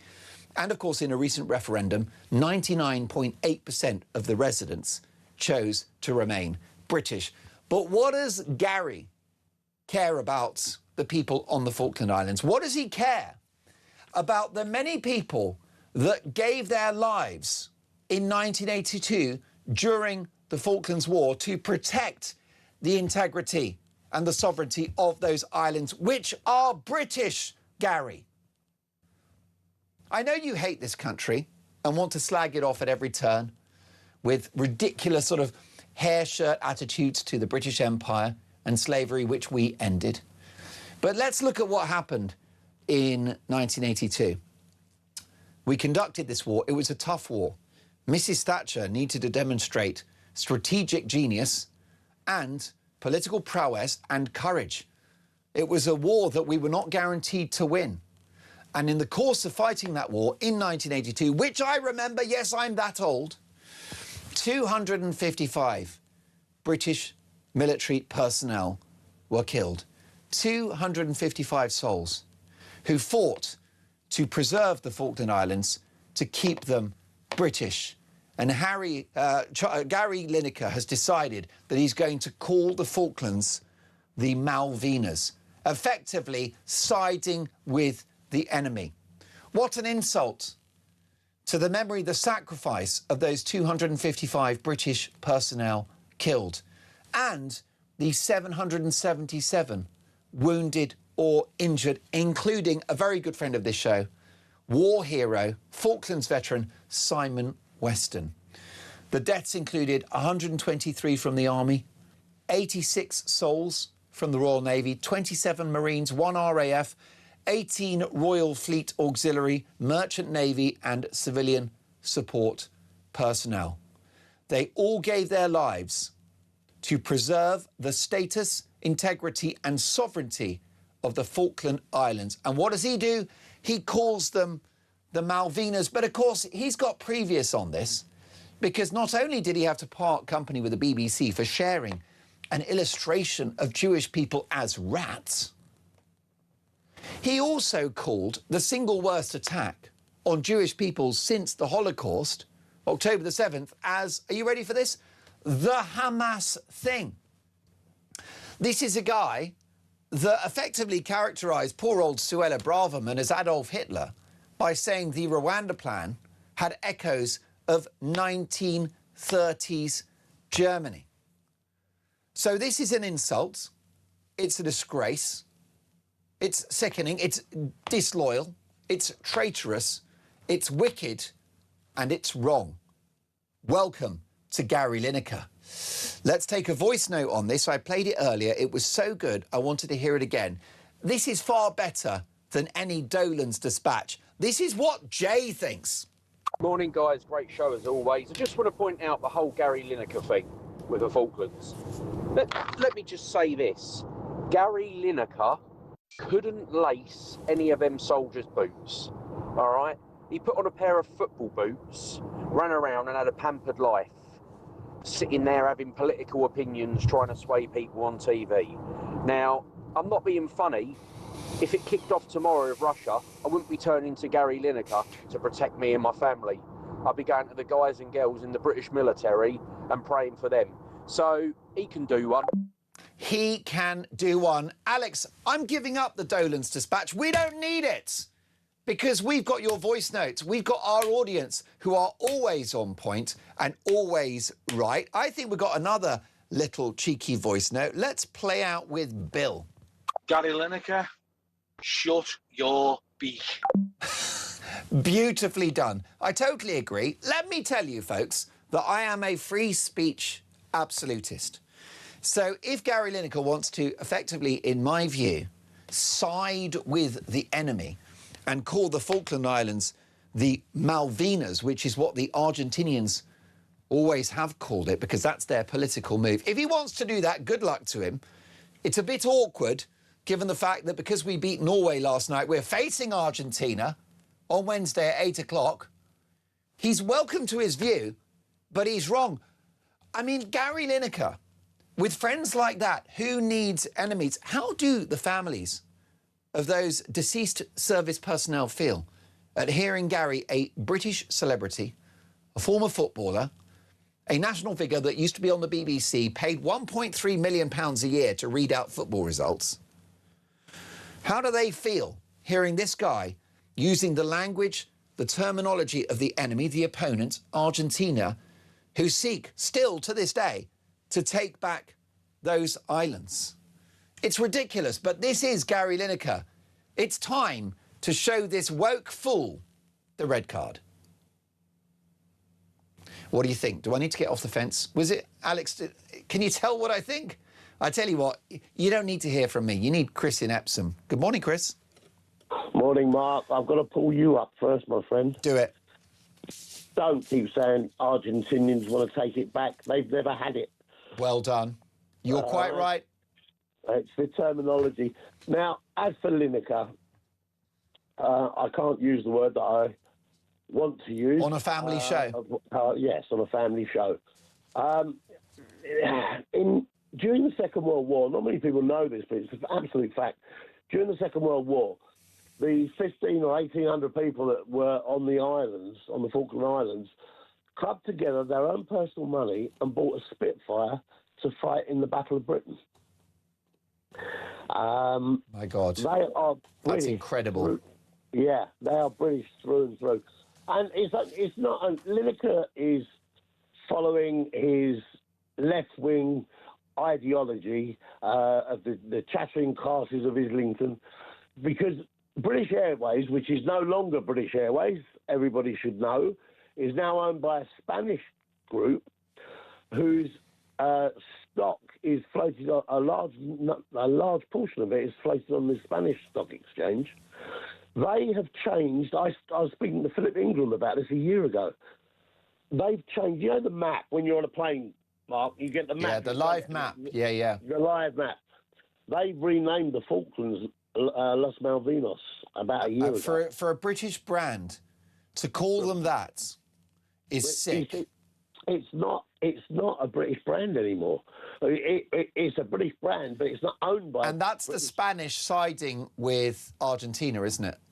Yeah, absolutely. And the thing is that, you know, I was serving with the Territorial Army Parachute Regiment in '82. Wow. And I came home from my office job and my mum was in tears.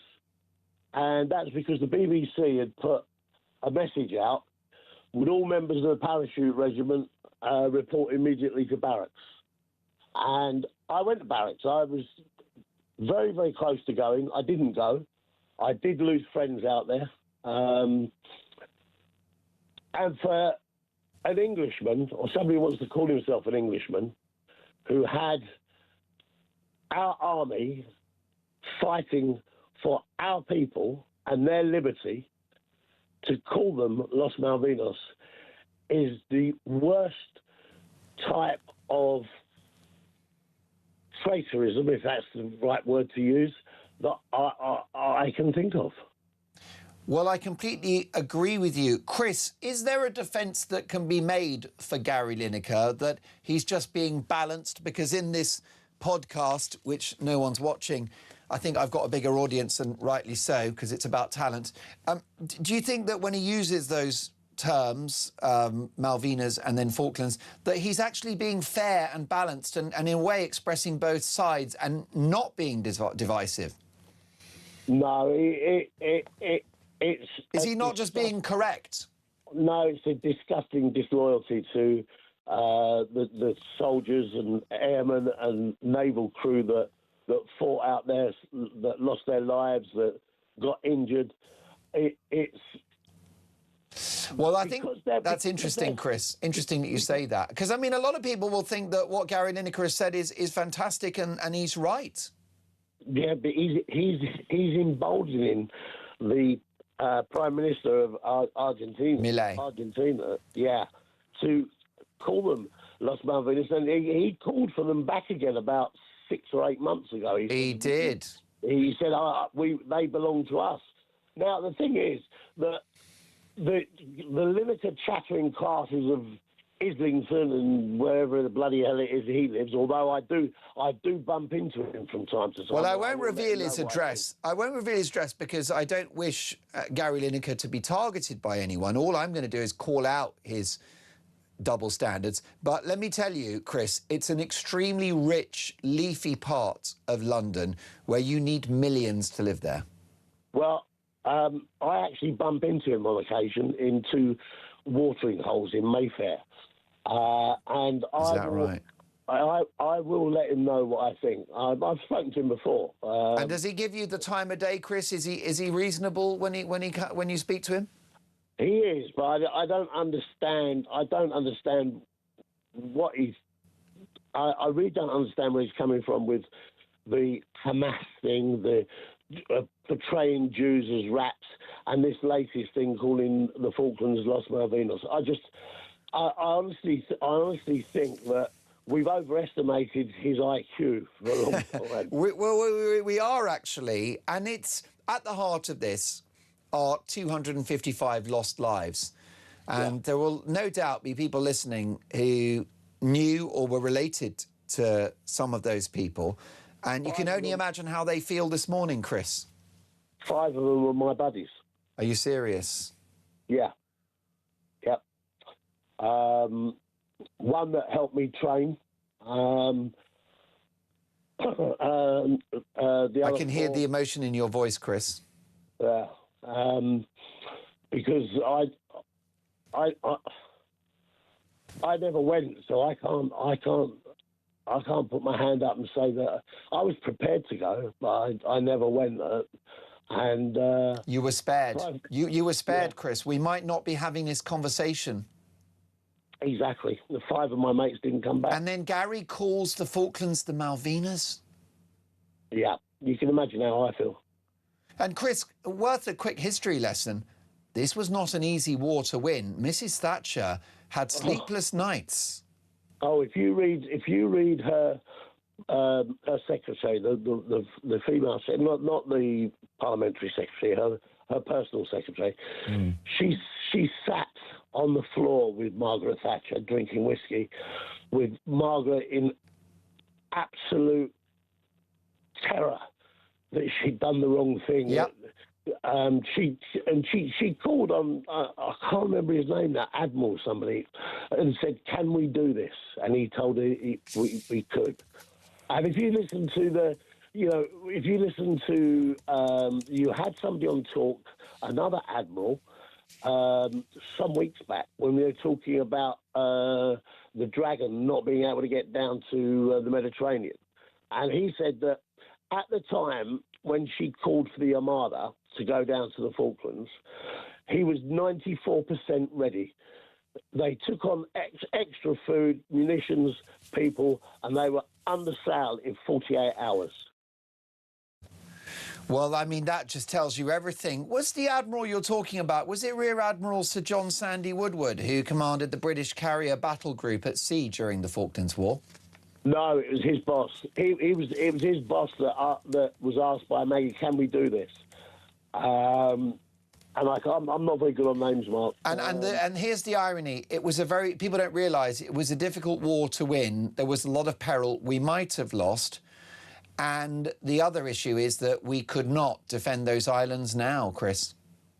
No, we couldn't. And let me tell you something, Mark, that only people that are either there or close to people that were there know that when Stanley raised the white flag, each of the paras was down to their last magazine of ammunition. The runway that was taken out supposedly by RAF strike planes, in fact, they couldn't hit the runway.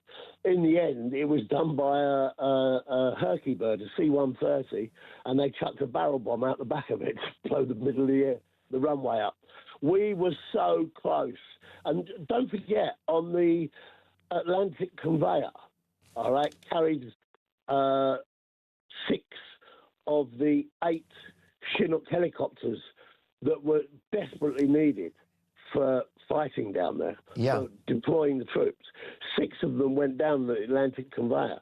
And those RAF boys in the Chinooks, they stripped everything out of those planes because those helicopters are meant to carry 56 battle-ready paras, right?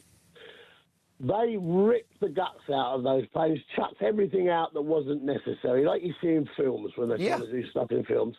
And they crammed 100 squaddies into it, and it was taking a minute to get off the ground, shaking to pieces. And those guys pushed their aircraft and themselves to the absolute limit, just like the lads that walked across the islands, tabbed across, carrying Bergens, right? Bergens that weighed up to 120 pounds. They had to lay them on the floor, lay on the back of them, put their arms through the straps, and then get their mates to pull them up. Human toil, peril, death, bloodshed, and Gary Lineker uses the name for the islands, politically loaded and leveraged, of the enemy. Chris, you're not my enemy, you're my best friend. Please call me soon, and thank you for your service to this country and your brilliant articulacy this morning on Talk Breakfast. 9:21. Speaking of which, live in the studio next, one of the most respected former politicians in the country, a knight of the realm, no less, and a former close friend of Ann Widdecombe. Sir Michael Fabricant is next.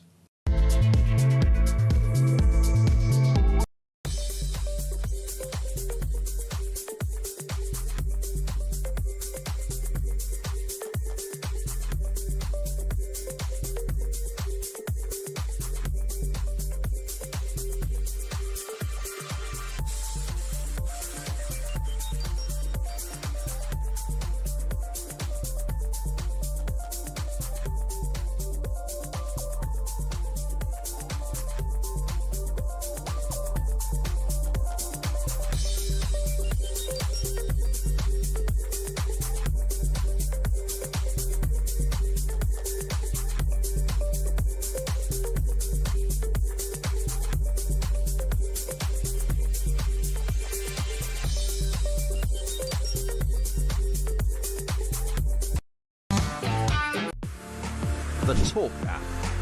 You can watch, catch up and listen to all your favourite shows and podcasts anytime, anywhere, all on the Talk app. Watching and listening to Talk just got easier. There's now only one place for the home of common sense. So head over to your App Store or Google Play and search Talk now.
Across the UK, on DAB+, on YouTube, on your mobile, and on your side.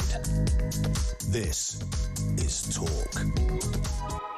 You are listening to Talk Breakfast 9:24. Always nice to have a peer of the realm in the studio. Sir Michael Fabricant, welcome to Talk TV.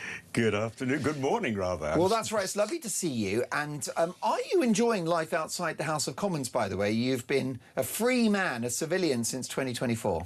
I am. You know, somebody once asked me, and it's a bit of a joke, but, you know, what do I miss most about not being in the House of Commons? And I told them the truth. It was the free parking in London. It would be. Very central location, quite convenient. Perfect for the Millennium... Well, no, what's the wheel called? The London Eye. The London Eye, when you want to hop on that or if you want to pop into the Westminster Arms.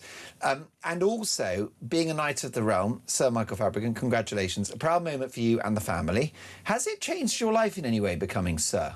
No. No, in fact, I don't use it. I mean, it always amuses me that certain MPs or ex-MPs put Right Honourable on their social media things, and I just think this is not what social media is for.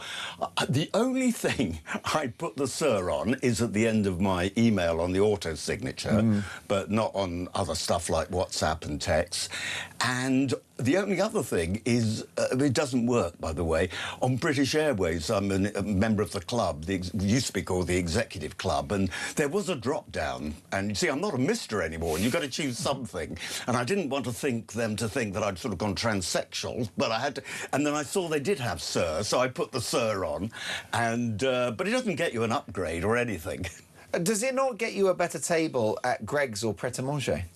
Well, I never tell them, you know, that I'm actually you're too modest for your own good. Well, you know, also the other problem is I don't actually look very much like a Sir, do I? Do. And beneath this table, I will let your viewers know, but also your listeners, I'm wearing a pair of shorts, which doesn't look very sort of knighthood-like. Understandable in the balmy temperatures. Well, we will recognise you as a Knight of the Realm on Talk Breakfast. And a doctor told me, by the way, I should say to you, should you have made a comment about my shorts, but in fact I made it myself, was that I'm at a vulnerable age, and due to the heat, it's important that I wear shorts for medical reasons. That's right, and keeping an airflow to the nether regions is absolutely key. The undercarriage has to be kept cold at all times. So I'm told. Well, you are a Knight of the Realm. We will recognise that on Talk Breakfast, which is why I shall be backing out of the room at the end of this conversation and never turn my back to appear. Listen, we need to talk about the amazing person that was Ann Widdecombe.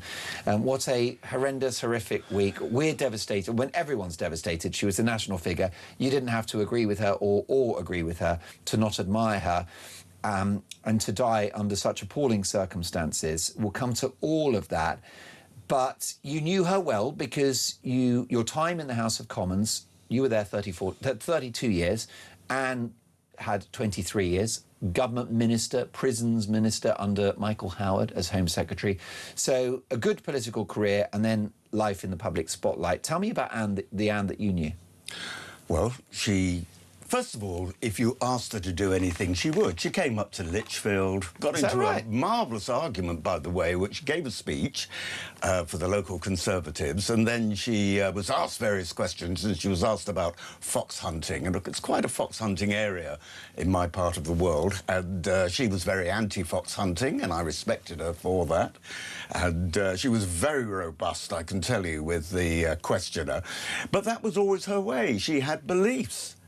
And you know what? There are so many members of Parliament, and I sort of don't want to get party political, but honestly, I think this is the great weakness of Keir Starmer. So many members of Parliament and this current Prime Minister don't believe in anything. I completely agree, and the incoming replacement to Sir Keir Starmer is as bad. Andy Burnham's been on more journeys than Phileas Fogg. Yeah. I mean, I will talk... What does he think today? Well, exactly. I mean, when he came... I was with him in the House of Commons. He came in after me. He was an absolute Blairite. He could easily have been a Conservative. Now he's claiming to be left-wing. I mean, can you believe the guy? Anything he says. What does he believe in? He said only a few weeks ago that he was going to refund the WASPy women. Correct. You know, these ladies who feel that they weren't given the pension they should have. And now he's saying he won't refund the WASPy women. Honestly, I don't think he previously thought there were 100 genders. Now, apparently, there's 2. He wanted to rejoin the EU. That was his dream. Now it isn't. The list goes on. That's right. He said he believes in unions.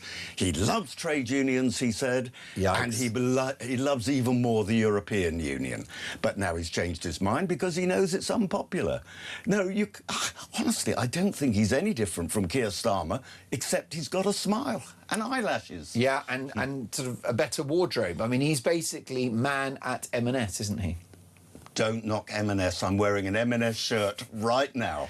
Looking very smart on it. So what about Anne's politics? Did it surprise you when she left the Conservative Party? No, because like me, and I've been on a journey, I mean, I could have joined Reform.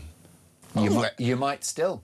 No, I think it unlikely, but Nigel Farage is a friend of mine, and he did invite me to join Reform, but I said, no, I'm not planning to. You like and respect him, don't you? I do, because if it weren't for Nigel Farage, with all his faults, and boy, you know, he has got faults, as we know, but for all his faults, if it hadn't been for his constant campaigning, and in a tiny, tiny way, my producing a document at a very critical time called The Pact, which was all about how we would not win the 2015 election unless we either did a pact with, what was it called, UKIP in those days, or, you know, say that we were going to have a referendum and make a final choice. And, you know, and none of this would have happened. That issue was going to be decisive for the Tories in 2015. Absolutely, and it was decisive. And if it hadn't, we wouldn't have won. We wouldn't have won. Labour would have got back in. It was David Cameron's decision to promise a referendum that helped the Tories to win an unlikely victory and a reasonable majority that, of course, Theresa May torched. Yeah, but you know, the extraordinary thing is, I said to David Cameron, look, now you've done this, and I'm really pleased you've done it, don't take sides. Do like Harold Wilson. Very smart move. I'm the Prime Minister. This is a plebiscite. You decide. Yes, he said he would leave it to George Osborne, but he couldn't Good luck help. with that. I mean, well, seriously. exactly. He couldn't help get stuck in, and that's what did for David Cameron. Is there a worse sentence in the English language than leave it to George Osborne? In any context, a big mistake. Well, a friend of mine works for the British Museum, and although I don't particularly get on with George Osborne, and I know he doesn't get on with me for all sorts of reasons, I must say... Well, he's not a Conservative for a start, is he? Well, but he is doing a decent job at the British Museum, so I'll give him that, according to my friends. Yeah, well, he can have that. He can have the Egyptian mummies. And the Bayer tapestry, which I shall be queuing up for. Yeah, most definitely. Well, I've seen that already at Carpetright, so I'm fine. I'm good to go. Sir Michael, Anne the person. Now, I know you were not bosom buddies, were you? But then again, Who was with Anne? Well, and this is the thing. She had views, as I said earlier on, and she expressed them very, very firmly. But, you know, is that a bad thing for a Member of Parliament to have strong views? We were on opposite sides on Sunday trading. I felt shops should be open on Sundays. In fact, I was on opposite sides from my best friend, who at the time was running John Lewis, and they wanted to stay shut on Sundays. But no... Andy Street, of course. Andy Street. But... When John Lewis was a successful business, I might add. Absolutely, never knowingly undersold, although as a friend of mine, I used to taunt Andy with this. I used to say, never knowingly open. But, That's true. But they are now open. But, you know, back to Anne. No, she had forthright views, but she could be very kind and caring. If you asked her to do anything, she would. And, you know, she was prepared to make fun of herself. She knew how she was perceived, and that's why she did Strictly Come Dancing. She knew, you know, she didn't think she was some glamour puss, but she did it for a laugh. And funnily enough, I share the same agent with her, Cloud9 Management, and I know they're very distraught about it all. And you must be distraught, Mark, because wasn't Anne on your programme just hours before the event? Yes, I was on air on Talk Breakfast on Wednesday morning. I was in for the brilliant Jeremy Kyle, and I'm very grateful to Jeremy that I was on air at that time. The reason being that I've been working with Anne for years and years and years, and it feels fitting that I should have the honour of her last on-air broadcast. Of course, I wish it wasn't. And at the end of that broadcast, when we said goodbye, I said, Anne, look forward to catching up soon, because she was a fixture on this channel. So it was very tough, but I treasure that last conversation we had. And it must have been hours later, they now think, that the murder happened. Because I think Anne, lovely Anne, may God rest her soul, was on air with us around 8 a.m, which was early for Anne, because she didn't like to be awoken too early. She preferred after 9, but for some reason they'd charmed her into coming on around 8. And as formidable as ever, as articulate as ever. And the team at Channel 5, who had booked her for a 1 p.m. appearance, couldn't get hold of her after midday.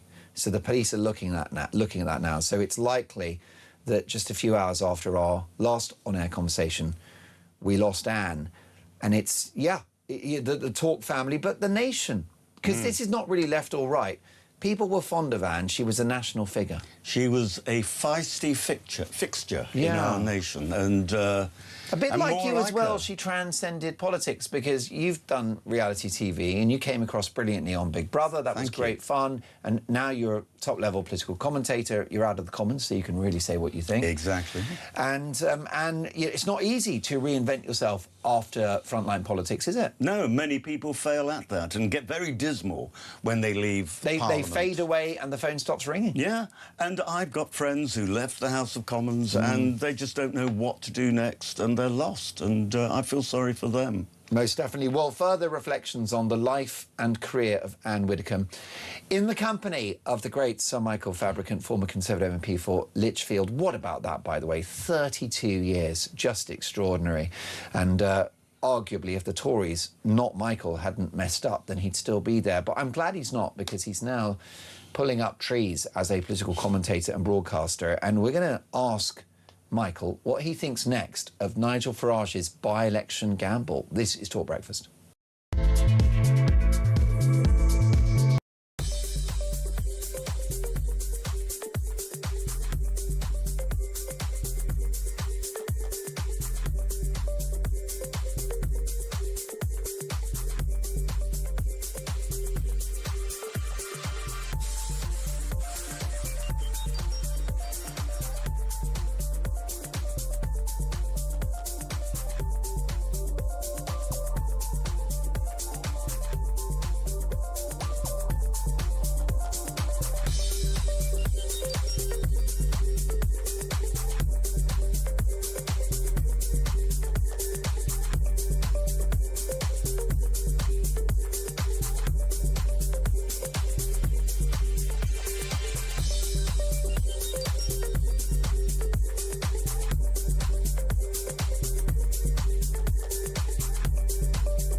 across the UK.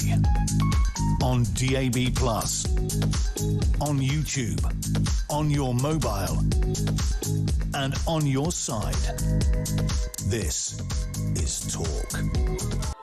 Can I thank my dream team for a fantastic show today so far? The brilliant Alex Farrell, who is a veteran of the Julia Hartley-Brewer Breakfast Show, which was his Vietnam. We also have Louis, who's directing our TV output, previously Liam.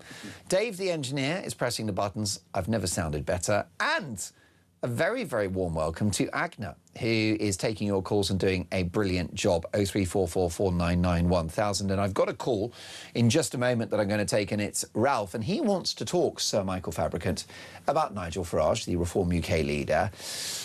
It is one of the most striking political stunts in recent memory, Nigel Farage's decision to resign his seat in order to spark a by-election. I'm trying to think of recent precedent for that, and I can't find it. I don't know about recent, but I do remember David Davis did this when he was Shadow Home Secretary. I can't actually remember now what the issue was, but he resigned as Home Secretary, and then I think it was something constitutional, wasn't it? It was, but I honestly can't remember. But what I do know is he did a deal with Labour that they wouldn't stand against him.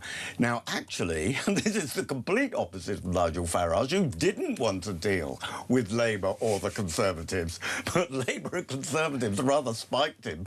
So you've now got Andy Burnham backing the bin man, or I've forgotten what he's called. Count Binface. Let me give John Harvey, that's his real name. I'll give you the details of David Davis's June 2008, resigned as an MP as Shadow Home Secretary to force a by-election because of civil liberties. He was protesting against Labour's proposal to allow terrorism suspects to be detained without charge for up to 42 days. Well, I'll tell you what, I would have agreed with Labour. I tend to agree. He lost the plot. So this is a big old gamble on the part of Farage. What do you think happened? Do you think that Nigel did not think this through, or is it a masterstroke? I think it would have been a masterstroke if he'd been fighting Labour and Conservative and won. But sadly, he obviously didn't anticipate what did happen.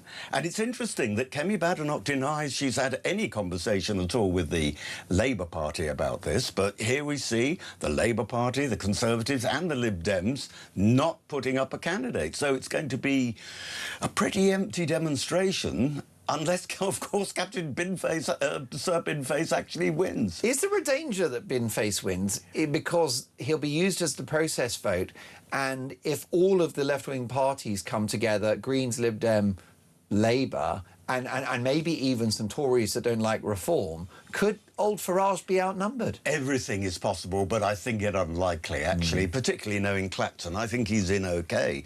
But then, of course, the problem arises, and I don't think it's been explained clearly on the media, actually, what will then happen, because he'll get back in. Incidentally, there's a whole constitutional point that if Binface gets in, he's not allowed to wear uniform in the chamber. Yeah. And I think Mr. Speaker will say that this is a military uniform, dressed as a knight, not a knight as in I'm a knight, but a knight as in an old battle knight, you know, so he's wearing a uniform. So he may have to reveal himself, which might be embarrassing. Well, I've worked out the sartorial solution, because he can't go into the House of Commons dressed as Count Binface, but he could wear perhaps a rather nicely tailored bin liner. That would be splendid, yes. Like, that remind me too much of COVID, but anyway. It's a good point. But no, with Nigel Farage, I think he will win, but then he'll face the inquiry that's going on. Because that doesn't go away, does it, Michael? No, it does not go away. It pauses. It pauses, but it will then continue when he becomes an MP again, if he's found guilty, and he may not be guilty, but if he is found guilty, and if, there's lots of ifs here, he has 10 days when, if he's sort of fined for more than 10 days, that he has to be away from the chamber, it would then be up to 10% of the people in Clapton to call another by-election. Now, that might not happen, but the general assumption is that it probably would. That would be fascinating. Let's take the views of Ralph, who's in Banbury. Good morning, Ralph. Welcome to Talk Breakfast. You're live with Sir Michael Fabricant. Ralph, what would you like to say? Good morning, Mark. And, good morning. Top of the morning. Thank you for taking, Michael. OK. Yeah, OK. Yeah, top of the morning to you as well. My primary point is going to be about. I actually think that Nigel Farage, Nigel and Reform has misjudged how to handle this matter. Yeah, because I think what they've done, I think they've reacted with a knee-jerk reaction. Look, the country needs reform. The country needs to be reformed, which is bigger than Nigel Farage, and it's bigger. And I'm a supporter of Nigel Farage. But at this point, you'd be very naive to try to support him in what he's gone and done. He's had a £5 million donation or gift, and it is within his right to say, well, this is a personal matter, and I don't care. But for reform to win an election, it needs a greater voting support than die-hard supporters like myself. Do you think, can I ask you, as a whole, do you think just ignore this matter and go, well, look. Do you think, though, that Reform could do as well without Nigel Farage? Hello? Well, do you know something, Ralph? I think there's an issue with your line, because I think that you're able to speak, but I think you can't hear us, so we'll have a look at remedying that. What do you think about this, Sir Michael? Does Reform exist in the absence of Nigel? Well, that is the big question that I was asking Ralph. Sadly, no answer came. But you don't know. You know your politics.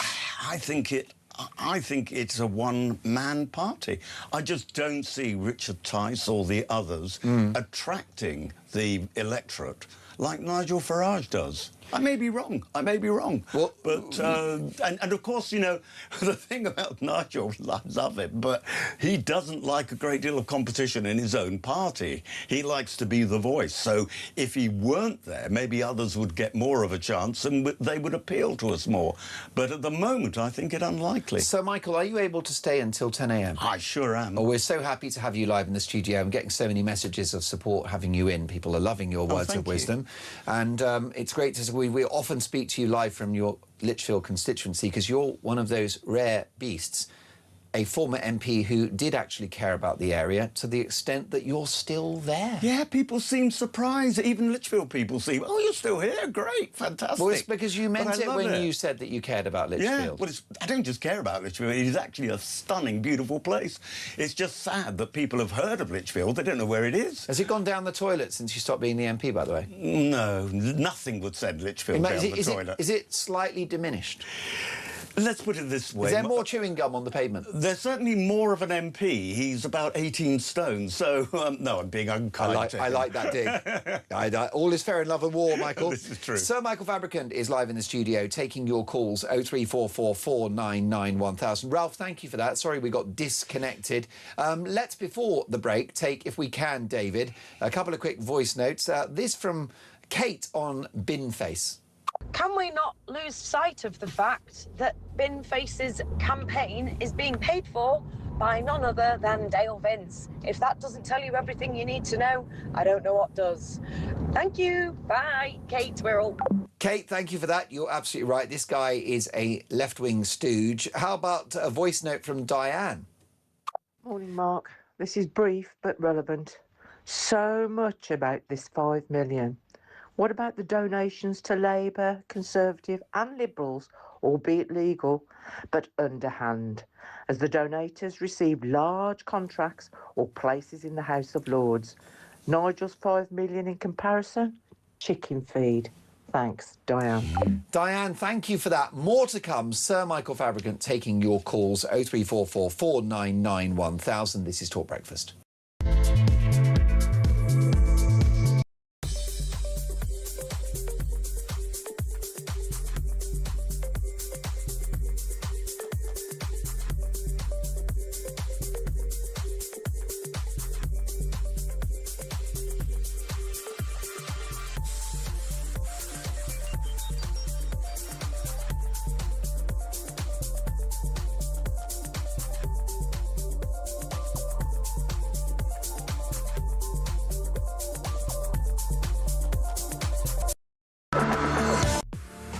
The Talk app.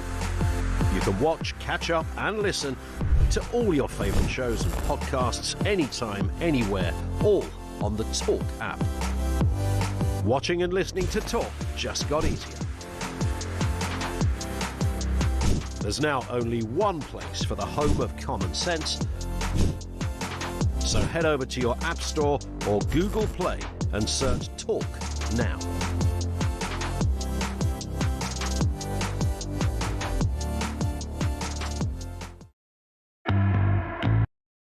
Across the UK, on DAB+, on YouTube, on your mobile, and on your side. This is Talk.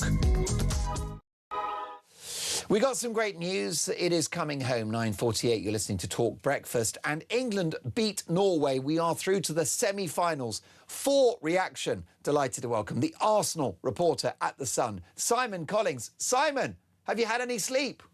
I've had more sleep than I did after the Mexico game anyway. I can say Look, that. it was all about the result, wasn't it? Some question mark about the performance. Is it being too negative to worry that we weren't that good? No, I think it's right to have some concerns. England didn't play as well as they can do. But I think what we've seen in this tournament, the mentality of this group is incredibly strong. And also when you've got players like Jude Bellingham, like Harry Kane, who can deliver those magic moments, that can be the difference. And it's the same, you look through past World Cups, big players turn up and can drag you over the line, and Bellingham did that against Norway. Simon, your brilliant paper is reporting that Thomas Tuchel, the manager, is very unhappy with England's performance. Do you welcome that sort of approach, that nothing is good enough, or do you think he's being too negative there? No, I think he's right to set those standards, because I think if you looked at purely the performance and not the result, you would say England didn't play as well as they can. And I think it's right for him to push this group. But also, I do think there needs to be an acceptance of the situation, of the heat, of the calibre of the opposition. And the main thing is that England found a way, didn't they? And that is the big thing in knockout football. Most definitely. Well, we're live, Simon, with Sir Michael Fabricant, and you've barely stopped smiling since last night, right? Well, this is true. I'm not a huge football fan, but I watched the match last night. And, you know, if it hadn't been for the decision on the VAR that they weren't going to accept that Norwegian goal, I fear it would have ended up with a penalty shootout, and we often lose out on penalty shootouts. Thank God it didn't come to that. Can I also say, by the way, that, you know, compared to the Moroccan fans, the Norwegian fans have behaved so brilliantly. Yeah. And there's a wonderful video going the rounds with a belt or a carousel in one of the airports with all the Norwegian fans doing the row thing. Fantastic. And it comes round and then there's a TSA, one of those police, you know, armed police guys on the belt with them doing the row. Compare that with how the Moroccans behave. But yeah, I was worried last night. I didn't think at several points that we had control of the pitch. And Simon, we have the small matter of a semi-final against Argentina on Wednesday at 8 p.m, which is a very civilised time. But to say the least, there is a little bit of beef between ourselves and Argentina. Yeah, I mean, everyone's going to be talking about the hand of God, I think, for the next 3 days, aren't they? It's going to bring up all those memories. And, I mean, what better stage for it than a semi-final of a World Cup? I think for a lot of England fans, you could exercise some demons by beating Argentina and booking a spot in that World Cup final. Yes, and of course, Gary Lineker, who we've been discussing earlier, won the Golden Boot in that competition, but it wasn't enough to prevail against Argentina on that occasion. What about Wednesday? What are we up against, Simon? Oh, I mean, the main man is obviously Lionel Messi, isn't he, who seems to be defying any sort of age and physics by being 39 years old and performing that well. But I think if you look at Argentina in these knockouts, even that game against Switzerland, I think defensively there is some encouragement for England. I think they'll believe that they can get at them. And if you can find a way to keep Messi quiet, which I know is a big if, you've got an opportunity. And I think England will believe that they can reach a World Cup final, which would be absolutely amazing. Well, I'm going to be abundantly positive. We're praying for a victory. Simon, one question, though. Are we too reliant on the likes of Jude Bellingham and Harry Kane? I think you could argue that, but then in the same way, you could look at other teams and say, oh, are Argentina too reliant on Lionel Messi? Are France too reliant on Kylian Mbappe? I think when you have these star players, you naturally turn to them. And the big thing for England is having Bellingham and Kane, because I think the two of them have dovetailed really well. Bellingham last night was the man. We've seen it from Kane in other games. And having those two going into this semi-final is why everyone should be optimistic that this can be the chance for England to get back. And Simon, it's been a good World Cup, hasn't it? It has been a great World Cup. And the big thing is those big players turning up. How often do we say that they haven't performed? But we've got to two semi-finals, Spain v France, England v Argentina. I mean, that is absolutely blockbuster. Fingers crossed for Wednesday. Simon, I've really enjoyed the coverage in The Sun. Keep up the brilliant work. Simon Collins is the Arsenal reporter at The Sun newspaper, which is #1 for World Cup coverage. I think they've got a great line, Sir Michael. We're World Cup for it. I wonder, you know, I've got that book of Sun headlines, you know, a famous one being Gotcha, of course, when we were talking earlier on about the Falklands crisis. True. But, yeah. And by the way, that does make Wednesday quite loaded, doesn't it? Not just the hand of God and Diego Maradona, but the small matter of a war in 1982. Yeah, absolutely. But, you know, things move on, although actually they're still claiming that the Falkland Islands are a part of Argentina. It never actually ever was. Just like the Chagos Islands, incidentally, never were a part of Mauritius. So. In a moment, we're going to come to Ronnie in Kent. But now that you've mentioned both of those issues, Andy Burnham, we're told, is going to double down on the decision to give away the Chagos Islands, which is going to cost us billions. Yeah, and it's not going to do much good, is it, quite rightly, for British-US relations, because the US see what it is. You know, it's an absolutely foolish move. We're going to be paying rent to give the Chagos Islands. We're going to be giving, what was the figure? 30 billion over 100 years. 30 billion pounds to a country which is in hock to China. China want to put military bases in the Chagos Islands. I mean, what on earth are we doing? Now, it started under the Conservatives. James Cleverly was Foreign Secretary. Right. He allowed the civil servants. This is always bad, by the way, when a Secretary of State lets the civil servants set the agenda. But anyway, he started it. Is that because they're lazy? Lazy or they're not on top of their job. Right. But anyways, the point is Rishi Sunak said you have to be joking and stopped it. But, of course, Keir Starmer, believing that international law is more important than the welfare of the United Kingdom, said, oh, we should definitely go ahead and do it. And meanwhile, before we get to Ronnie and memories of the wonderful Ann Widdecombe, Gary Lineker has referred to the Falkland Islands on his football podcast that no one's watching, which is called The Rest is Football. He's referred to the Falkland Islands as the Malvinas, which is the terminology used by Argentina, who have, in their deranged minds, a claim on those islands. Yeah, and it never was, as I said just now, a part of Argentina. So it's not a case of them taking it back? No, absolutely not a case Same as Chagos and Mauritius. Absolutely right. And, of course, the majority... And Britain has always... Let's be clear about this. Britain has always said, if the people in... Well, actually, there are very few in the Chagos Islands. It's not inhabited, actually, except by... But... we've always said in the Falkland Islands and other overseas territories, of which we still have a number, that if the majority would prefer to be self-governing or go in with another power, so be it. But, of course, the majority of people, probably 99% of people living in the Falkland Islands, proudly want to remain British. So, you know, Argentina has absolutely no claim whatsoever to these islands. Briefly, what's Gary Lineker up to? This is a guy that called October the 7th the Hamas thing and effectively characterised Suella Braverman as Adolf Hitler by referring to Rwanda, a sensible plan that we should have done, as echoes of 1930s Germany. Yeah, I can't make him out. I don't know whether he's completely off the wall and foolish or whether, in fact, he's highly intelligent in saying to himself, I'm going to say the most controversial, ridiculous things in order to try and make some money and still be relevant. But you know what? I think it's the former. I think he's just a footballer who, sadly, has just done far too many headers. I think that's a great line. That's brilliant. Ronnie's in Kent. Good morning, Ronnie. Morning, Mark. Ronnie... I know we were just about to talk about Anne, but yes, it's Gary Lineker. He's actually bonkers, isn't he? I think so. And Ronnie, I'm so glad you called, and I'm sorry for keeping you on the line for so long, but I was really keen to take your call because you're obviously, like the rest of us, completely devastated about Anne. I am, and, you know, my mum's elderly. She's in her late 80s, and do you know what? Just as much as, you know, my condolences to all of you as your friends and colleague, but just an old. My thoughts are an old lady can't even be safe in her own home at lunchtime. And what does that say about us? You know, my mum lives in quite a rural area, and I find it it's really sort of upset me a little bit. For our elderly folk, you know, it must really frighten them as well. You're right, Ronnie, because it's the worst nightmare of an elderly person to be attacked in their own home. Ronnie, many pensioners, and I've got some listening to the show or watching, who live alone. Yes, like my mum. And it must really worry them. And, you know, regardless of Anne, her profile, and she was an amazing lady and everything else, but that's not the point. The point is that she wasn't safe in her own home.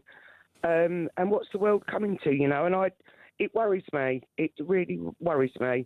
Ronnie, it worries all of us, and I'm so glad that you've expressed that view so well. And do call me again soon. You take care of yourself, and God bless you to your mum, and I hope she's going to be okay, because there is no one that lives alone that wants to hear about that story. It is a pensioner's worst nightmare to be attacked at home on their own with no support, no help. Poor Anne, your former friend and colleague, Sir Michael, likely in that state for 24 hours before she was discovered. Oh, I know. It really is frightening and awful, and reminds me, by the way, of a well-known actor whose name I have now forgotten, who, I think for a week,